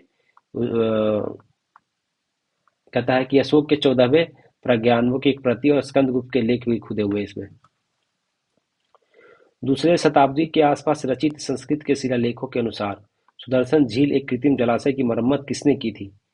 तो कहता है दूसरी शताब्दी की बात हो रहा है। तो मरम्मत किसने किया था? तो मरम्मत करने वाला कौन था? रुद्रदामन का जूनागढ़ अभिलेख है। इसने वो बोला कि हम मरम्मत करवाए हैं। इसमें 3-4 लोग हैं जो कि इसमें काम करते हैं। रुद्रदामन प्रथम जो है 130 से लेकर 150 ईसा पूर्व में है। जूनागढ़ अभिलेख गुजरात के गिरनार पहाड़ी से प्राप्त हुआ है। संस्कृत भाषा में लिखा हुआ यह पहला अभिलेख लगभग है। प्रारंभिक संस्कृत अभिलेखों में से एक है। और सुदर्शन झील के बांध के निर्माण और पूर्ण निर्माण की सूचना प्राप्त होती है। तो रुद्रदामन का जूनागढ़ अभिलेख तो बनवाया किसने था? तो चंद्रगुप्त मौर्य ने बनवाया था। लेकिन पूर्ण निर्माण किसने किया था? तो रुद्रदामन ने किया था। किसने सर्वप्रथम व्यापक पैमाने पर स्वर्ण मुद्रा का प्रचलन किया था? तो करने वाला कौन था? तो कहता भीम कटफिसस यूनानियों ने किया था। मतलब कुषाण शासकों द्वारा व्यापक पैमाने पर स्वर्ण मुद्रा का प्रचालन प्रारंभ किया गया था। ठीक है। और कुषाण शासक किसको? कुषाण शासक भीम कटफिसस को श्रेय दिया जाता है। पूर्व गुप्त काल में शीशे के सिक्के सातवाहनों के द्वारा चलाया गया था। कहता शीशे के सिक्के सातवाहनों के द्वारा जारी किया गया था। सातवाहन वंश की स्थापना सिमुक ने की थी। और राजधानी कहाँ था? प्रतिष्ठान था या पैठन में अवस्थित था। और पुराणों में इस राज्य को आंध्रभृत या आंध्र जातीय कहा गया है। आंध्र सातवाहन इसी को कहा जाता है। शुंग के बाद किसका हुआ था? तो हसीन मसुक सा मसुक क से कण्व वंश हो जाएगा। फिर कौन हो जाएगा? कण्व वंश हो जाएगा। शुंग वंश के अंतिम राजा देवहूति रहे हैं। और अपने अमात्य वासुदेव के षड्यंत्रों द्वारा मार दिया जाता है। ठीक है। अब वासुदेव ने कण्व वंश की राजधानी कण्व वंश की वो कर दी है। और कण्व शुंगों के समान यह भी एक ब्राह्मण वंशी था। गुप्त और गुप्तोत्तर उत्तर देखिए भैया। 1 मिनट चार्ज करने दीजिए इसको।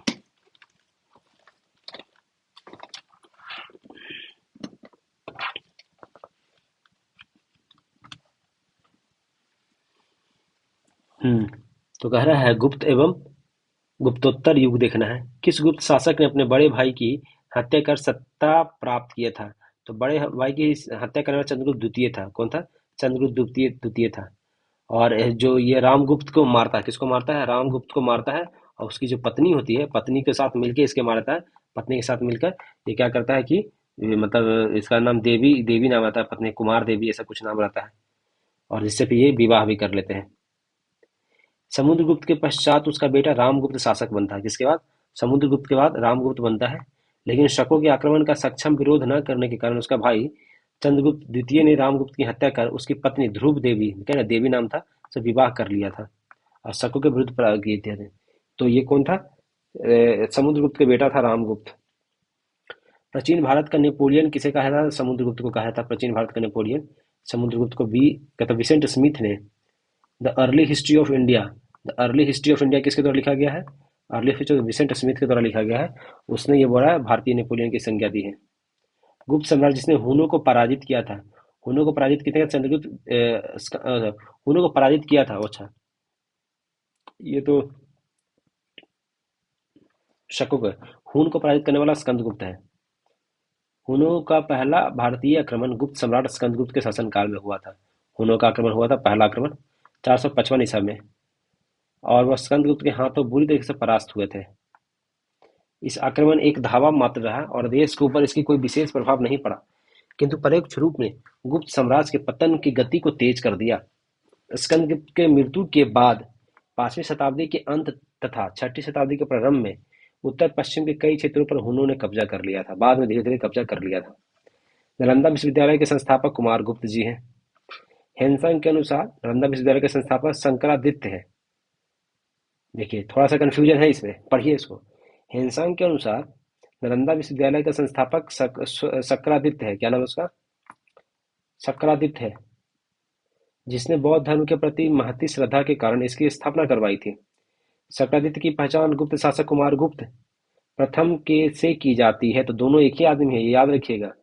अभी बीपीएससी जिस तरह से घुमाता है, एकदम ध्यान रखने की चीज है कि जो कुमार गुप्त है, इसी को क्या कहा जाता है? इसको शंकरादित्य भी कहा जाता है।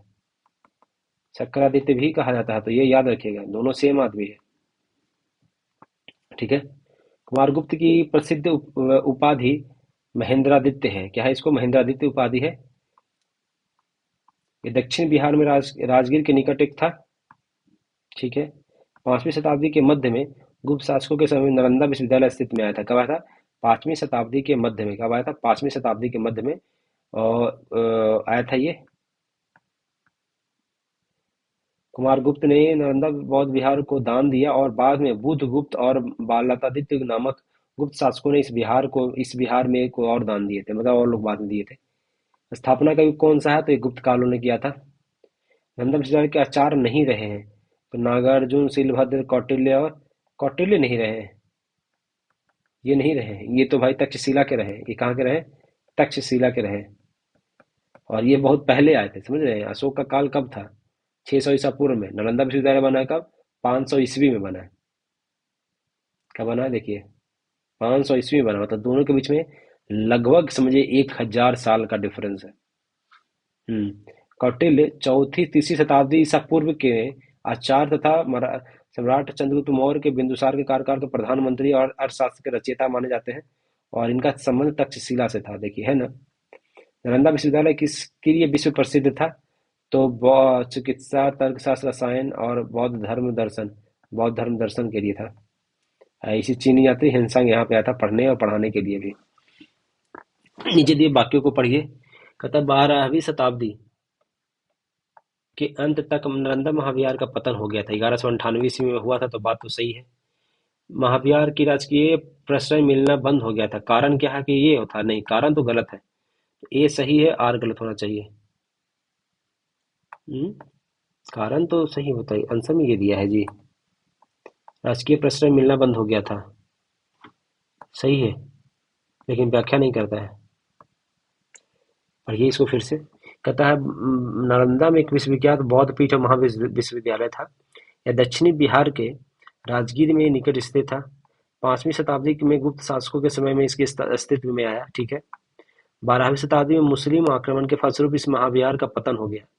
बंगाल के पाल शासकों द्वारा तक्षशिला विक्रमशिला विश्वविद्यालय के संरक्षण देने के फलस्वरूप नालंदा का महत्व घटने लगा था। ओके, तो मतलब कि जब ये जलाया गया, जला तो दिया 1198 में, उसके बाद जो बंगाल के जो पाल शासक थे, वो इसको नहीं ध्यान देकर विक्रमशिला, जिसको स्थापना किसने किया था? धर्मपाल ने किया, ये याद रखिएगा।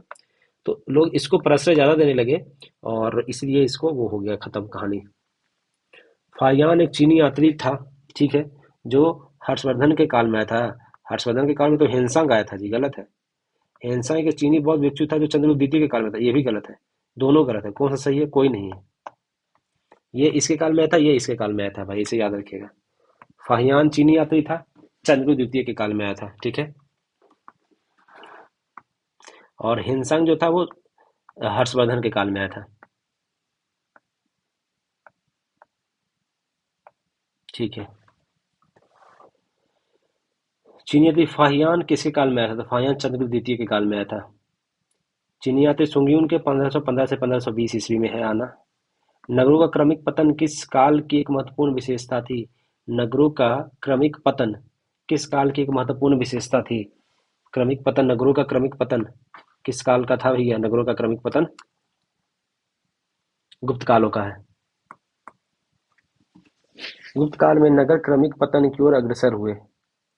संपूर्ण गंगा घाटी जो शहर के पहले अत्यंत समृद्ध अवस्था में थे, उनमें अधिकांश गुप्त में या तो त्याग दिया गया या तो आवासन में पर्याप्त विघटित होना शुरू हो गए। पाटलिपुत्र जैसा महत्वपूर्ण नगर हिंसा के आगमन तक गांव बन चुका था। क्या बन गया था? गांव बन चुका था हिंसा के आगमन तक में। मथुरा जैसे महत्वपूर्ण नगर कुम्हार, सोनपुर, सोहगौरा उत्तर प्रदेश में गंगा घाटी के अनेक महत्वपूर्ण केंद्र हास के कारण प्रमाण प्रस्तुत करते हैं। ठीक है। कौन सा बंदरगाह गुप्त काल में उत्तर भारतीय व्यापार के लिए उपयोग किया था? उत्तर भारतीय व्यापार के लिए कौन होता था? तो कल्याण, भरौच, कैम्ब्रे और ताम्रलिप्ति। तो ऑप्शन हो जाएगा ई हो जाएगा। कहता है उत्तर भारतीय व्यापार के लिए। देखिए, कहता है बंगाल में ताम्रलिप्ति एक प्रमुख बंदरगाह था। तो ये ताम्रलिप्ति कहाँ था? तो ये बंगाल में था। भड़ौच कहाँ था? जो कि भड़ौच जो था वो आपका कहीं जहाँ से दक्षिण पूर्व एशिया, चीन, लंका, जावा, सुमात्रा आदि का होता था। पश्चिम भारत का प्रमुख बंदरगाह भड़ौच था। भड़ौच था। तो ये पश्चिम भारत में भड़ौच कहाँ था? गुजरात में था। ठीक है। कल्याण और कैम्ब्रे से भी उत्तर भारतीय व्यापार होता था। तो ये उत्तर भारतीय व्यापार तो इसमें भी हो गया। कल्याण कैम्ब्रे मतलब सभी से होता था लगभग। किस शासक किस शासक वंश ने मंदिरों और ब्राह्मणों को सबसे अधिक ग्राम अनुदान में दिया? तो देने वाला तो गुप्त वंश ही हो जाएगा भैया। गुप्तों ने बहुत ज्यादा दिया था। हम्म। कहता है गुप्त युग में भूमि राजस्व की दर क्या थी?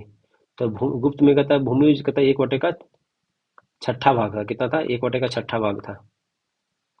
गुप्त काल में राजकीय भूमि पर कृषि करते थे तो अपना एक बार छठा भाग सरकार को टैक्स के रूप में देता था, जिसको पाष्टांग होता, जो कि पाष्टांग कहा जाता था। और गुप्त अभिलेखों में भूमि कर को भागकर या उद्रंग कहा गया है। गुप्त अभिलेखों में क्या क्या है? भूमि टैक्स को कहा गया भागकर या उद्रंग। धर्मशास्त्रों में भू राजस्व की दर क्या होती थी? धर्मशास्त्रों में 1/6। किस प्रकार भूमि को अपरहत भूमि कहा जाता था? अपरहत भूमि। अपरहत भूमि बिना जोती हुई जंगली भूमि को अपरहत भूमि कहा जाता था। बिना जोती भूमि को अपरहत भूमि कहा जाता था। जिस भूमि पर न खेती न की गई हो उसको अपरहत भूमि कहा जाता था। अमरकोश के अनुसार भूमि पे प्रकारों पर विचार कीजिए। अब कौन सा सही है अमरकोश के अनुसार?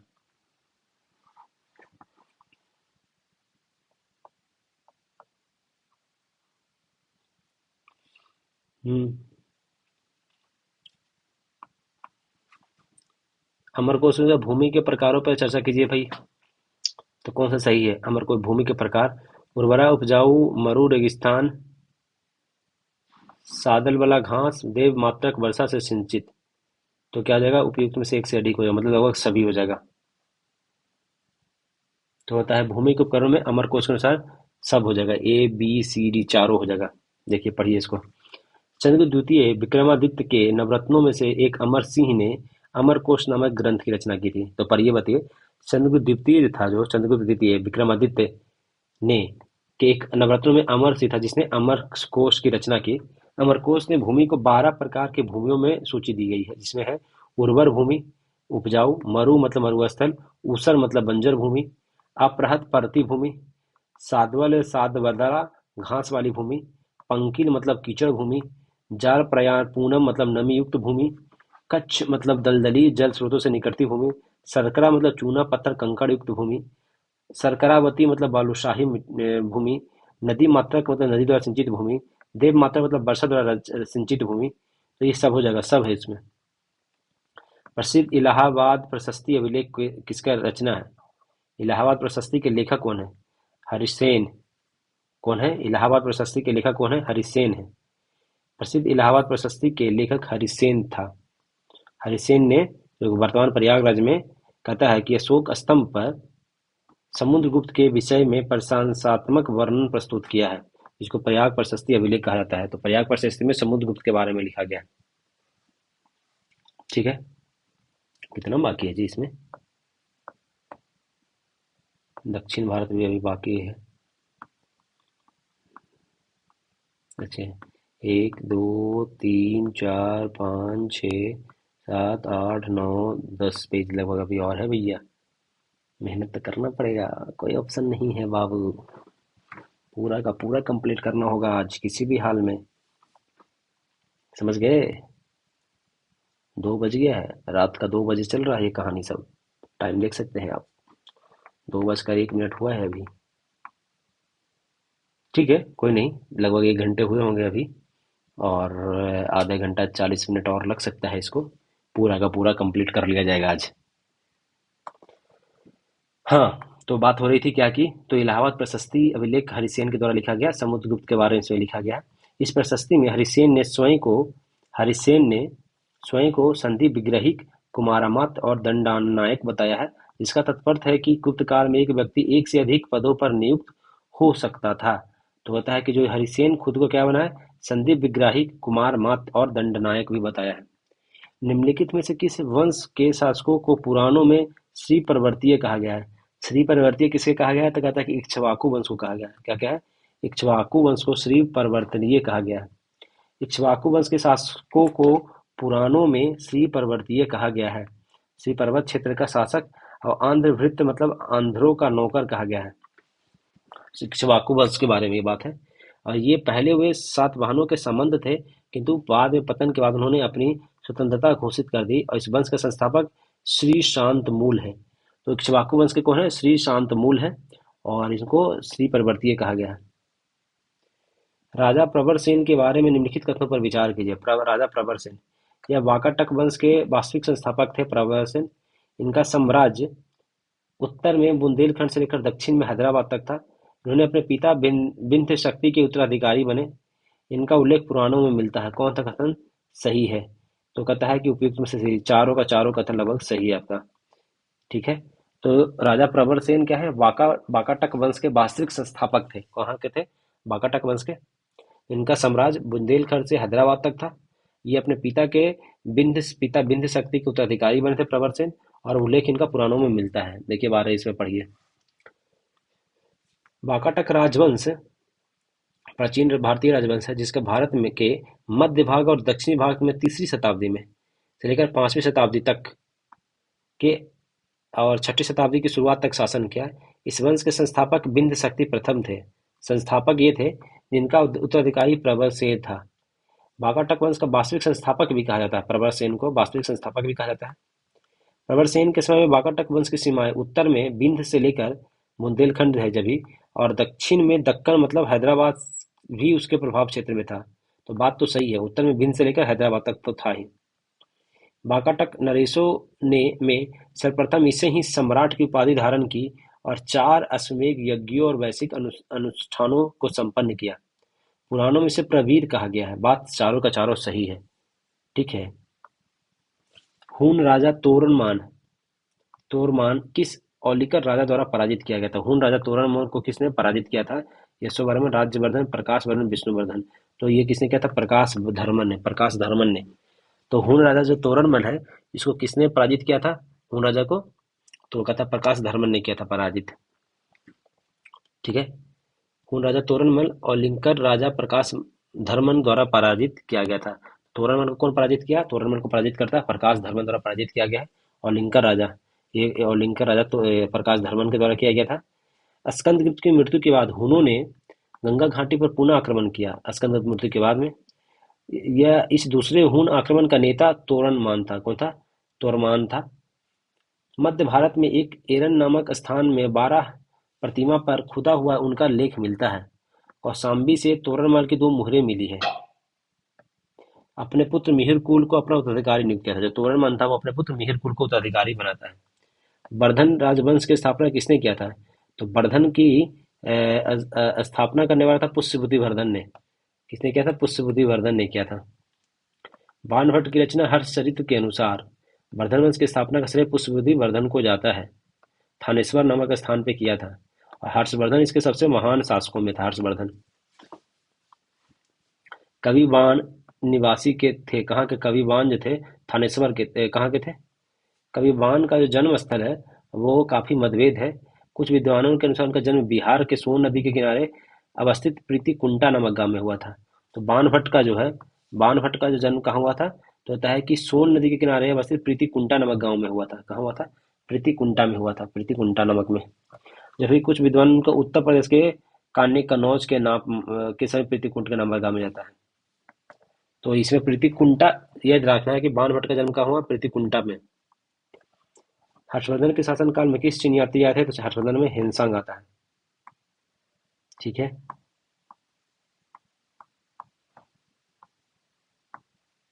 भारत के 629 में प्रस्थान किया था।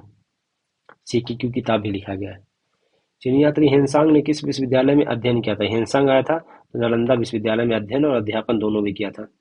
637 ईस्वी में हिमसांग नालंदा विश्वविद्यालय गया। 637 में। उसमें वहाँ के कौन थे? आचार्य शीलभद्र थे। कौन थे? कुलपति आचार्य शीलभद्र थे। 15 महीने लगभग 1.25 महीने तक वो निवास करके शीलभद्र से योग शास्त्र का अध्ययन किया। क्या चीज से? शीलभद्र से योग शास्त्र सीखता है। इसके बाद वो बंगाल, उड़ीसा, धान्य कटक होता हुआ कांची पहुंचता है। अपनी यात्रा के दूसरे दौर में हिमसांग 642 में नालंदा दोबारा आता है और फिर वो कहता है कि वहां पे कुल लगभग 2 साल वहां पे रहा है वो। हिमसांग की भारत यात्रा के समय सूती वस्त्र का उत्पादन के लिए सबसे प्रसिद्ध नगर कौन सा था? तो मथुरा था। सूती उत्पादन में कौन था? मथुरा था। हिमसांग हर्षवर्धन के काल में तो आता ही है। हर्षवर्धन का काल 606 से लेकर 647 ईस्वी तक में है। उसमें मथुरा जो था सूती वस्त्रों के लिए प्रसिद्ध था। और वाराणसी रेशमी वस्त्रों के लिए प्रसिद्ध था। तो मथुरा सूती और वाराणसी रेशमी वस्त्रों के लिए प्रसिद्ध था। हिमसांग बताता है कि थानेश्वर की समृद्धि का प्रधान कारण वहां का व्यापार ही था। थानेश्वर का अतिथियों के लिए चिंतामणि भूमि और व्यापारिकों के लिए लाल भूमि बताया था। अतिथि के लिए चिंतामणि भूमि और व्यापारियों के लिए लाल भूमि बताया था। यहाँ के निवासी अधिकतर व्यापारी होते थे। निम्नलिखित में से किस शासक ने हर्षवर्धन के समय असम पर शासन किया था? तो ये भास्कर बर्मन थे। कौन थे? भास्कर बर्मन। हर्षवर्धन के काल में भास्कर बर्मन ने असम पर शासन किया था। भास्कर बर्मन कामरूप तथा बर्मन राजवंश का शासक था। ठीक है। 7वीं शताब्दी ईस्वी में भारत का कौन सा शासक था जो बौद्ध धर्म के संरक्षण और सांस्कृतिक गतिविधियों के समर्थन के लिए जाना जाता था? 7वीं शताब्दी ईसा पूर्व की बात हो रहा है।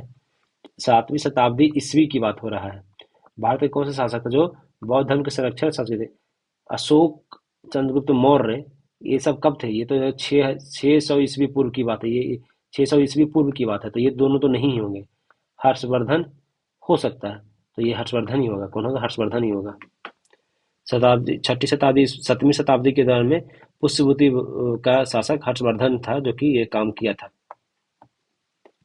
गुप्त वाकाटक युग में तार्किक और तर्क और बहस पर ध्यान केंद्रित करते हुए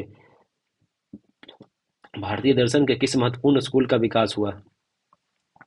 गुप्त वाकाटक युग में तार्किक तर्क और बहस पर ध्यान केंद्रित करते हुए भारतीय दर्शन के किस महत्वपूर्ण स्कूल का विकास हुआ था गुप्त काल में? तो होता है कि तार्किक तर्क और बहस पर वैशेषिक मीमांसा न्याय क्या हुआ था? तो न्याय दर्शन हुआ था। गुप्त वाकाटक युग में तार्किक बल और बहस पर ध्यान केंद्रित करते हुए कहता है कि भारतीय दर्शन स्कूल न्याय का विकास हुआ था। क्या है? न्याय का विकास हुआ था। न्याय दर्शन के संस्थापक कौन है? तो न्याय दर्शन के संस्थापक कौन है? गौतम है। और ये मीमांसा में उत्तर मीमांसा है, एक पूर्वी मीमांसा है। पूर्वी मीमांसा के जैमिनी है। ये याद रखिएगा। हम्म किसने पहली बार यह व्याख्या की कि पृथ्वी की अपनी धुरी पर घूमने के कारण प्रतिदिन सूर्योदय और सूर्यास्त होता है? ये बात बताने वाले कौन है? तो ये सूर्योदय सूर्यास्त होने वाला बताने वाला कौन है? आर्यभट्ट ने बताया। कब किन्होंने बताया? आर्यभट्ट प्रथम व्यक्ति थे कि इन्होंने ये व्याख्या दिया था। गुप्त काल में औषधि के क्षेत्र में अपना कार्य के लिए जाने जाते थे। औषधि के क्षेत्र में सुश्रुत, शुद्धक, सौम्य, शौनक, सुश्रुत और सुश्रुत थे ही और भी थे। हमको तो शौनक भी थे। सुश्रुत को शल्य चिकित्सा का जनक कहा जाता है। आंसर क्या हो जाएगा? ई होगा। इसे काशी में रहने वाले थे और 1000 ईस्वी पूर्व से लेकर 600 ईस्वी पूर्व तक माना जाता है इनका काल। सौनक ऋग्वेद कालीन ऋषि थे। सौनक क्या थे? शूद्रक गुप्तकालीन नाटककार थे। शूद्रक क्या थे? ये नाटककार रहे हैं। सौमीरा गुप्तकालीन भी नाटककार थे। ये भी क्या थे? ये भी नाटककार थे। अच्छा, तो उपयुक्त में से कोई नहीं होगा इसमें क्या जी? आंसर उपयुक्त में से कोई नहीं होगा। सुश्रुत थे, वो क्या रहे हैं? ये बात पूछ रहा है, गुप्त काल की बात कर रहा है, गुप्त काल की बात कर रहा है। गुप्त काल तो बहुत बाद में आया है और सुश्रुत बहुत पहले में थे। ये मतलब समझे कि उत्तर वैदिक काल की बात हो रहा है लगभग मिला जुला कर। इस प्रकार गुप्त काल में औषधि के क्षेत्र में उपयुक्त में से किसी ने कार्य नहीं किया है। किसी ने कार्य नहीं किया है। ये नहीं होगा आंसर। कौन है? किसी ने कार्य नहीं किया है। ठीक है। बिहार लोकसभा ने इसे प्रारंभिक और अंतिम दोनों पत्रों में इसका विकल्प ए को माना है। क्या माना? अंतिम विकल्प ए को माना, जो कि बात गड़बड़ है। कहानी तो इसको मान लिया लेकिन बात गड़बड़ है।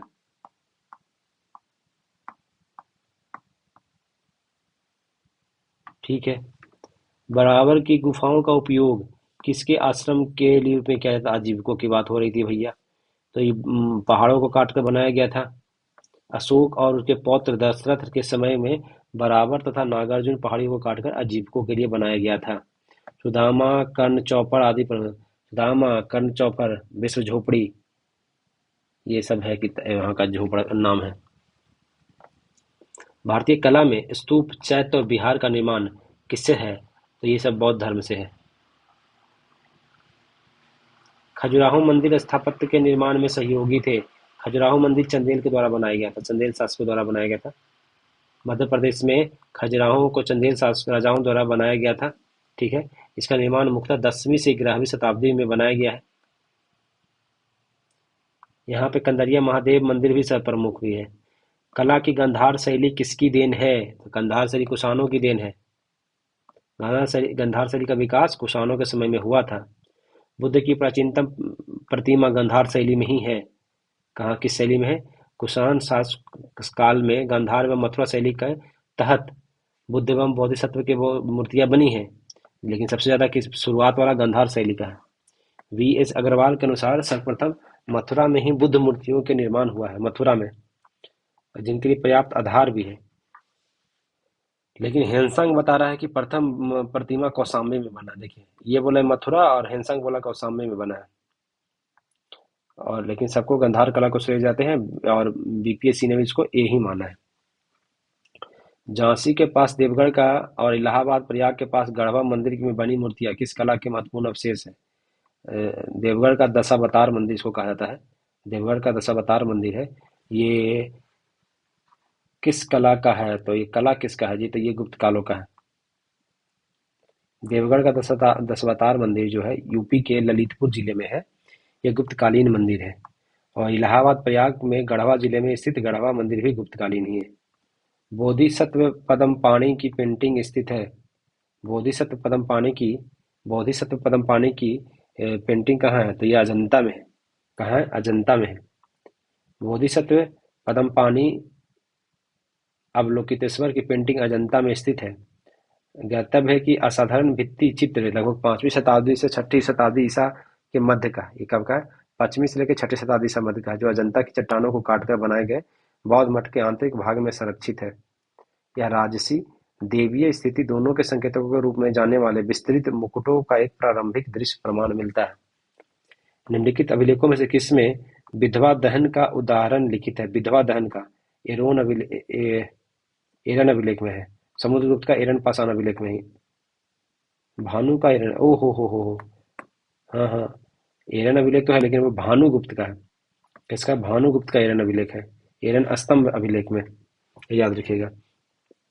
विधवा दहन का इसमें है तो एरन में है। किसमें है? एरन में है। लेकिन वो है किसका? वो भानुगुप्त का है। किसका? भानुगुप्त का, ना कि समुद्रगुप्त का। यही कंफ्यूजन हो गया था बाबू। भानुगुप्त में एरन अभिलेख में विधवा दहन सती का उदाहरण मिलता है। भानुगुप्त के मंत्री गोपराज के युद्ध में मृत्यु हो जाने के बाद उसकी पत्नी के सती होने का उल्लेख है भानुगुप्त का। यह अभिलेख 510 ईस्वी में एरन मध्य प्रदेश के सागर जिले में स्थित है। कहाँ है? जिले में। खजुराहो मंदिर स्थापत्य के निर्माण में सहयोगी थे। खजुराहो तो चंदेल के द्वारा किया गया था, अभी हम लोग पढ़े थे इसको। बरबुदुर विश्व में सबसे अद्भुत स्तूप है और इसकी मूर्ति और मूर्तिकला किसके शानदार उदाहरण है? बरबुदुर विश्व में सबसे अद्भुत स्तूप है और मूर्ति और मूर्तिकला किसके साधारण उदाहरण है? बरबुदुर जो है वो आपका भारत और जावा कला का उदाहरण है। किसका है? बरबुदुर विश्व में सबसे अद्भुत है और वो भारत और जावा कला का उदाहरण है। बरबुदुर स्तूप इंडोनेशिया के जावा द्वीप में स्थित है। कहाँ है बरबुदुर? कहाँ? इंडोनेशिया के जावा में है और यूनेस्को द्वारा मान्यता प्राप्त भी है ये। चीन स्रोत के अनुसार श्रीलंका के शासक मेघवर्मन ने गया में बौद्ध मंदिर बनवाने की अनुमति के लिए निम्नलिखित में से किस गुप्त राजा के पास मिशनरी भेजा था? तो कहता है कि मेघवर्मन ने किसके पास भेजा था? तो भेजा था समुद्रगुप्त के पास। किसके पास भेजा था? समुद्रगुप्त के पास। तो श्रीलंका के शासक जो अभी जो हम लोग गया में जो बोध गया में मंदिर देख रहे हैं वो बनवाया किसने? तो वो श्रीलंका के शासक मेघवर्मन ने बनाया था और ये भेजा था किसके पास? समुद्रगुप्त के पास। हम्म बौद्ध मंदिर बनवाने के लिए समुद्रगुप्त के पास एक दूत भेजा था और अनुमति मांगी थी। अब हम लोग को देखना है दक्षिण भारत बचा।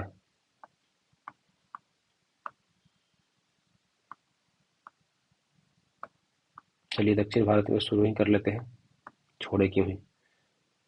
15-20 मिनट में खत्म हो जाएगा कहानी इसका पूरा। दक्षिण भारत। चोल वंश के संस्थापक कौन रहे हैं? चोल वंश की बात हो रही है। चोल के चोल के विजयालय थे ना। चोल वंश की बात है, विजयालय हो जाएंगे। इसकी स्थापना विजयालय ने की थी। प्रारंभ में ये पल्लवों के सामंती सरदार थे। 850 ईस्वी में तंजौर को अपना अधिकार में कर लिया। तंजावुर जो वर्तमान में शैव मंदिर, राजा राजेश्वर और बृहदेश्वर मंदिर का निर्माण राजा राम प्रथम के काल में हुआ था। ये राजेश्वर और बृहदेश्वर मंदिर का निर्माण हुआ था। चोल काल किसके लिए प्रसिद्ध था? चोल काल कहता है कि ये ग्राम पंचायत के लिए, चोल जो था वो ग्राम पंचायत या स्थानीय सुशासन के लिए प्रसिद्ध था। ठीक है, ग्राम सुशासन की पूर्ण इकाई थी। कौन सा मध्यकालीन भारतीय साम्राज्य व्यापक स्तर पर स्थानीय सुशासन के लिए प्रसिद्ध था? तो चोल था। कैलाशनाथ मंदिर किस वंश ने और किस राज्य में बनाया गया है? कैलाशनाथ मंदिर जो है वो पल्लवों ने बनाया है। और वो कहाँ बनाया है? कैलाशनाथ मंदिर पल्लवों के द्वारा बनाया गया है। और ये बनाया गया है कहाँ? बनाया गया पल्लव के द्वारा तमिलनाडु में बनाया गया। पल्लव के द्वारा तमिलनाडु में बनाया गया कैलाशनाथ मंदिर। कैलाशनाथ मंदिर कहता है कांचीपुरम तमिलनाडु में है। ठीक है, पल्लवों के द्वारा बनाया गया है। कौन सा मंदिर कांचीपुरम में स्थित है? कांचीपुरम में कौन है? कहता है अल्लुरुमिगु रामानाथ स्वामी एकाम्बरेश्वरम मंदिर। एकाम्बरेश्वरार मंदिर है जो कि कांचीपुरम में है। तो एकाम्बरेश्वर मंदिर कांचीपुर में स्थित है। यह मंदिर देवाधीश महादेव को समर्पित है। एकाम्बरेश्वर किसका है? महादेव को समर्पित है। ठीक है, इसका निर्माण पल्लव शासकों के काल में हुआ था। तो कहा जा सकता है कि मंदिर का जो मुख्य निर्माण है वो पल्लव, चोल और विजयनगर के शासकों के समय में किया गया था। ठीक है, तंजावुर को बृहदेश्वर मंदिर का निर्माण किस राजा ने द्वारा किया था? तो तंजावुर के बृहदेश्वर मंदिर राजा राज प्रथम ने किया था। राजा राज प्रथम ने किया था। तंजावुर के बृहदेश्वर मंदिर का निर्माण राजा राम प्रथम ने किया था। ये राजा बृहदेश्वर मंदिर कहाँ है? तो तमिलनाडु में है, तंजावुर में है। और एक हिंदू मंदिर है जो कि 11वीं सदी के आरंभ में बनाया गया था। और ये चोल राजा राम प्रथम ने किया था। राजा राम प्रथम ने किया था और निर्माण द्रविड़ शैली में है। राजा राम बृहदेश्वर मंदिर। निम्नलिखित में से चेर राजवंश की राजधानी कहाँ थी? चेर चेर चेर की कहाँ था? चेर की है, चेर की कुरुबल या कुरूर है। चेर की कहाँ है? चेर की अगर स्थान चिन्ह की बात करें तो धनुष इसका क्या था? चिन्ह था, धनुष था। और पुरुवाल या कुरुकल इसका राजधानी थी। दक्षिण भारत में दक्षिण पश्चिम भाग में था। ठीक है, दक्षिण पश्चिम भाग में इधर में था, ये चेर था। वर्तमान केरल तमिलनाडु के कुछ भाग में था। ठीक है, चेरों की राजधानी बांजी का भी उल्लेख हुआ है लेकिन कुछ विद्वान से कुरुकुवल ही कहते हैं। किस राजवंशों के किसका उल्लेख संगम साहित्य में नहीं हुआ है? तो कदम, चोल, चेर और पांड का। चेर, चोल, पांड का तो कदम का नहीं हुआ है हमको लग रहा है जी। आंसर में क्या कदम का नहीं हुआ है? तो चेर, चोर, पांड तो है ही। संगम साहित्य में चेर, चोर, पांड का तो उल्लेख है। ठीक है,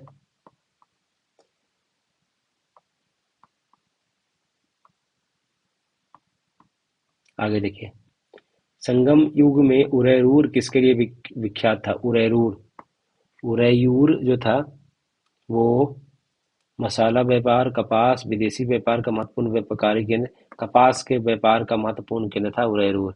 संगम युग में उरैरूर उरैरूर था वो कपास के व्यापार के लिए था। तमिलनाडु के तिरुचिरापल्ली में अवस्थित कावेरी नदी के तट पर उरैरूर कहाँ है? तमिलनाडु में कावेरी नदी के तट पर है। ये सूती वस्त्रों का महत्वपूर्ण केंद्र था। इसका विवरण पेरिप्लस ऑफ द इथ्रियन सी के मिलता है। दक्षिण भारत में मंदिरों के आकर्षण द्वार क्या कराते हैं? तो इसको गोपुरम कहा जाता है। क्या कहता है? द्वार को गोपुरम कहा जाता है। रोमन साम्राज्य में व्यापारिक संबंध किसने स्थापित किए? रोमन साम्राज्य से व्यापारिक संबंध किसने स्थापित किए थे? रोमन साम्राज्य से तो कौन करने वाले थे? रोमन साम्राज्य से चेरनों ने किया था। रोमन साम्राज्य से व्यापारिक संबंध करने वाले कौन थे? चेर राजवंश से। चेर, इसका क्या था? धनुष इसका पहचान था और राजधानी का था कुरैक्यूर था। कुरैरूर ऐसा कुछ जो भी हो, कराल भी कहा जाता है इसको। हम्म, आगे देखते हैं।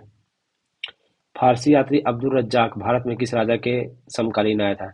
देवराय द्वितीय में, देवराय द्वितीय में, देवराय द्वितीय में आया था। अब्दुल रज्जाक देवराय द्वितीय में आया था। फारसी राजदूत अब्दुल रज्जाक संगम वंश के प्रतापी शासक देवराय द्वितीय के काल में आया था। विजयनगर आया था। और इसका वृत्तांत मतला उदयन या मज्म में बहरून नाम है इसका। प्राचीन साहित्य और साहित्यकार।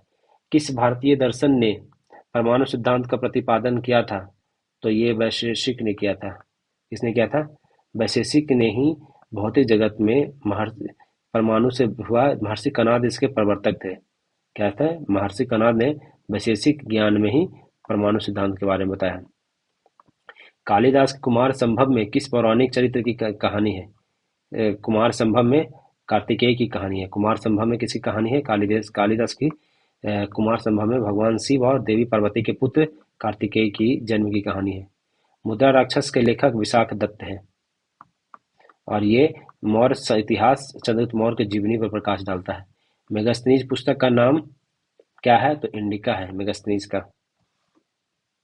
ठीक है, इंडिका के लेखक कौन है? मेगास्थनीज है। अब ये राजतरंगिणी कल्हण की राजतरंगिणी है और सी का वन। ठीक है, बृहद संहिता किसका लिखा गया है? तो 12 महिर का बृहद संहिता हो जाएगा। आपका ए का डी हो जाएगा, ए का 4। ठीक है, इसमें भी है। फिर कहता है मूषिका मंसा विक्रमांक देव चरित्र किसके द्वारा लिखा गया है? तो ये लिखा गया है आपका बिल्हन के द्वारा लिखा गया है और मूषिका मंसा अतुला के द्वारा लिखा गया है। लेखक का पुस्तक पाणिनि का। कौटिल्य का क्या है? अर्थशास्त्र। पाणिनि का क्या हो जाएगा? पाणिनि ने क्या लिखी थी? पाणिनि का अष्टाध्यायी हो जाएगा। बी ए का 2 बी का 1, ए का 2 बी का 1। कालिदास का कुमार संभव है नाम कामंदक है नीतिसार। कामंदक क्या है? नीतिसार के द्वारा लिखा गया। कामंदक ने नीतिसार लिखा है। कल्हण की पुस्तक राजतरंगिणी, कश्मीर का इतिहास है इसमें। कौटिल्य की पुस्तक अर्थशास्त्र किस विषय पे है? कहता है कि उपयुक्त में से एक से अधिक हो जाएगा जी। विदेश नीति, धन संचय, शासन, अर्थव्यवस्था सब है इसमें। कौटिल्य के अर्थशास्त्र किस पहलू पर प्रकाश डालता है? आर्थिक, धार्मिक, राजनीतिक राजनीतिक पे डालता है। अर्थशास्त्र नामक पुस्तक के लेखक कौटिल्य। रचनाओं को सही मिलान किया गया। कृष्णदेव राय ने समरांग सूत्र लिखा है। महेंद्र वर्मन ने मतविलास प्रसहन लिखा है। भोजदेव ने मानहोस लिखा है। सोमेश्वर अमुक्त माल्यद लिखा है। तो आंसर क्या है? सही मिलान कौन सा है? सही मिलान महेंद्र वर्मन वाला ही सिर्फ सही मिलान है। मतविलास प्रहसन। तो मतविलास प्रहसन है वो महेंद्र वर्मन के द्वारा लिखा गया। अमुक्त माल्यद कृष्णदेव राय ने क्या लिखा है? कृष्णदेव राय ने अमुक्त माल्यद लिखा है। फिर कहता है कि राजा भोज ने परमार वंश के क्या लिखा है? समरांग सूत्रधार लिखा है। तो ये इन्होंने ये लिखा है। कृष्णदेव राय ने अमुक्त माल्यद लिखा है और सोमेश्वर थर्ड ने लिखा है मानलोहास लिखा है। पेरीप्लस ऑफ एरिथ्रियन सी किसके द्वारा लिखी गई है? तो उपयुक्त में से कोई नहीं, ई हो जाएगा। इसके बारे में कोई जानकारी किसने लिखा, उसमें नाम नहीं लिखा हुआ है। पृथ्वीराज राजों की क्या है? चंद्र बदाई है। पृथ्वीराज रासो के लेखक कौन है? लेखक हैं कल चंद्र बदाई है, वही तो कंफ्यूज कैसे हो गए थे। चौहान शासक पृथ्वीराज तृतीय ने, दरबारी कवि चंद्र बदाई ने पृथ्वीराज रासो की रचना की है। पृथ्वीराज रासो पुस्तक के किसके द्वारा लिखी है? चंद्र बदाई के द्वारा। स्वप्नवास बद्धता के लेखक कौन है? स्वप्नवास बद्धता के लेखक कौन है? होता है कि भास के द्वारा लिखा गया है। स्वप्नवास बद्धता के लेखक कौन है? भास। कुमार संभव महाकाव्य किसकी रचना लिखी? कालिदास की कुमार संभव है। किरातार्जुनीय पुस्तक के लेखक कौन है? किरातार्जुनीय पुस्तक के लेखक कौन है? भारवी। किरातार्जुनीय पुस्तक के लेखक कौन है? भारवी। किरातार्जुनीय पुस्तक के लेखक कौन है? भारवी। ये महाभारत से लिया गया है। कथा वस्तु कहाँ से लिया गया? महाभारत से लिखा गया है। उस स्रोत का नाम बतलाएं जो प्राचीन भारत में व्यापारिक मार्गों पर मौन था। प्राचीन भारत में व्यापारिक मार्गों पर मौन था। व्यापारिक मार्गों पर मौन था कौन था? तो मिलिंद पनाहो। हाँ, मिलिंद पनाहो तो ये पाली भाषा में लिखा गया है। नागसेन और हिंद यवक शासक मेनांडर के बीच वार्तालाप का है। किसमें? नागसेन और हिंद यवन मेनांडर के बीच में। हर्षचरित पुस्तक किसने लिखी है? तो बाणभट्ट ने लिखी है। चरक का क्या है? चरक संहिता चिकित्सा से है। विशाखदत्त है वो ए का टू हो जाएगा, ठीक है। ब्रह्मदत्त ने क्या लिखा है? तो गणित है। ब्रह्मगुप्त जो है वो गणित के हैं। 12 मिहिर ज्योतिष हो जाएंगे। 12 मिहिर ज्योतिष। विशाखदत्त क्या है? नाटककार थे। तो चरक चिकित्सा, ब्रह्मगुप्त, गणित, 12 मिहिर ज्योतिष, 12 मिहिर ज्योतिष और विशाखदत्त नाटककार। विशाखदत्त नाटककार। राजनीति की प्रारंभिक पुस्तक नीतिसार किसके द्वारा लिखी गई है? तो नीतिसार लिखा कमंदक के द्वारा। नीतिसार कमंदक के द्वारा लिखा गया है। हम्म पूर्व मध्यकाल देख लीजिए भैया। कर्नाट वंश के संस्थापक नान्यदेव थे, ठीक है। कर्नाट वंश का संस्थापक नान्यदेव 10,097 से लेकर 1147 के बीच में रहे हैं। महान योद्धा थे और इनकी राजधानी कहाँ थी? सिमरावगढ़ बनाया जाता है, ठीक है, जो मिथिला का स्वनियुग कहा जाता है। कर्नाट वंश के अंतिम शासक कौन थे? तो हरिषि थे। कर्नाट वंश के अंतिम शासक कौन थे? हरिषि। अंतिम शासक कौन रहे? हरिषि रहे हैं। और पंजीकरण व्यवस्था की शुरुआत किसने किया था? तो हरि सिंह ने किया है। पंजीकरण व्यवस्था की शुरुआत करने वाले कौन है? हरि सिंह ने किए हैं। बिहार में विक्रमशिला विश्वविद्यालय के बारे में पढ़िए भैया। या बिहार के वर्तमान बांका जिले में? नहीं, तो विक्रमशिला भागलपुर में है जी। पहला हो गया गलत। कौन सा गलत है? तो गलत तो भाई एक या दो एक ही हो जाएगा। इसकी स्थापना पाल वंश के राजा गोपाल ने नहीं, इनकी स्थापना धर्मपाल ने किया है। तो दो भी हो गया गलत। एक और दो तो गलत हो गया। आंसर तो यही आ गया एक तरीके से। बौद्ध धर्म के वज्रयान संप्रदाय यहाँ फला फूला, बात सही है। खगोल विज्ञान, तर्क, कानून, व्याकरण जैसे भी पढ़ाए जाते थे, बात सही है। तो आंसर क्या हो जाएगा? एक और दो हो जाएगा आंसर। देखिए आंसर सही है। हम्म विक्रमशिला विश्वविद्यालय प्राचीन की स्थापना बंगाल में किसने? तो विक्रमशिला को धर्मपाल ने किया। विक्रमशिला किसके द्वारा स्थापित किया गया? धर्मपाल। विक्रमशिला शिक्षा का केंद्र के संस्थापक धर्मपाल। मैथिली भाषा का विकास निम्न में से किसके शासनकाल में हुआ था? तो कर्नाट वंश में हुआ था मैथिली भाषा का विकास। कर्नाट राजवंश में। उदंतपुरी शिक्षा केंद्र में निम्न से किस राज्य में है? उदंतपुरी कहाँ है? तो उदंतपुरी बिहार ही में तो है जी, नालंदा में। पाल शासक प्रथम गोपाल ने की थी उदंतपुरी। कश्मीर का अकबर किसे कहा जाता है? तो जय सुल्तान जैनुल आबादीन को कहा जाता है। कश्मीर का अकबर इसको कहा जाता है। तो आपका यहाँ पे हो गया पूरा एंशियंट पूरा कंप्लीट कर दिया गया है आपका, ठीक है। और अगले वीडियो में हम लोग ये मेडिवल है मध्यकालीन भारत भी कंप्लीट कर लेंगे। तो वीडियो देखने के लिए बहुत बहुत धन्यवाद।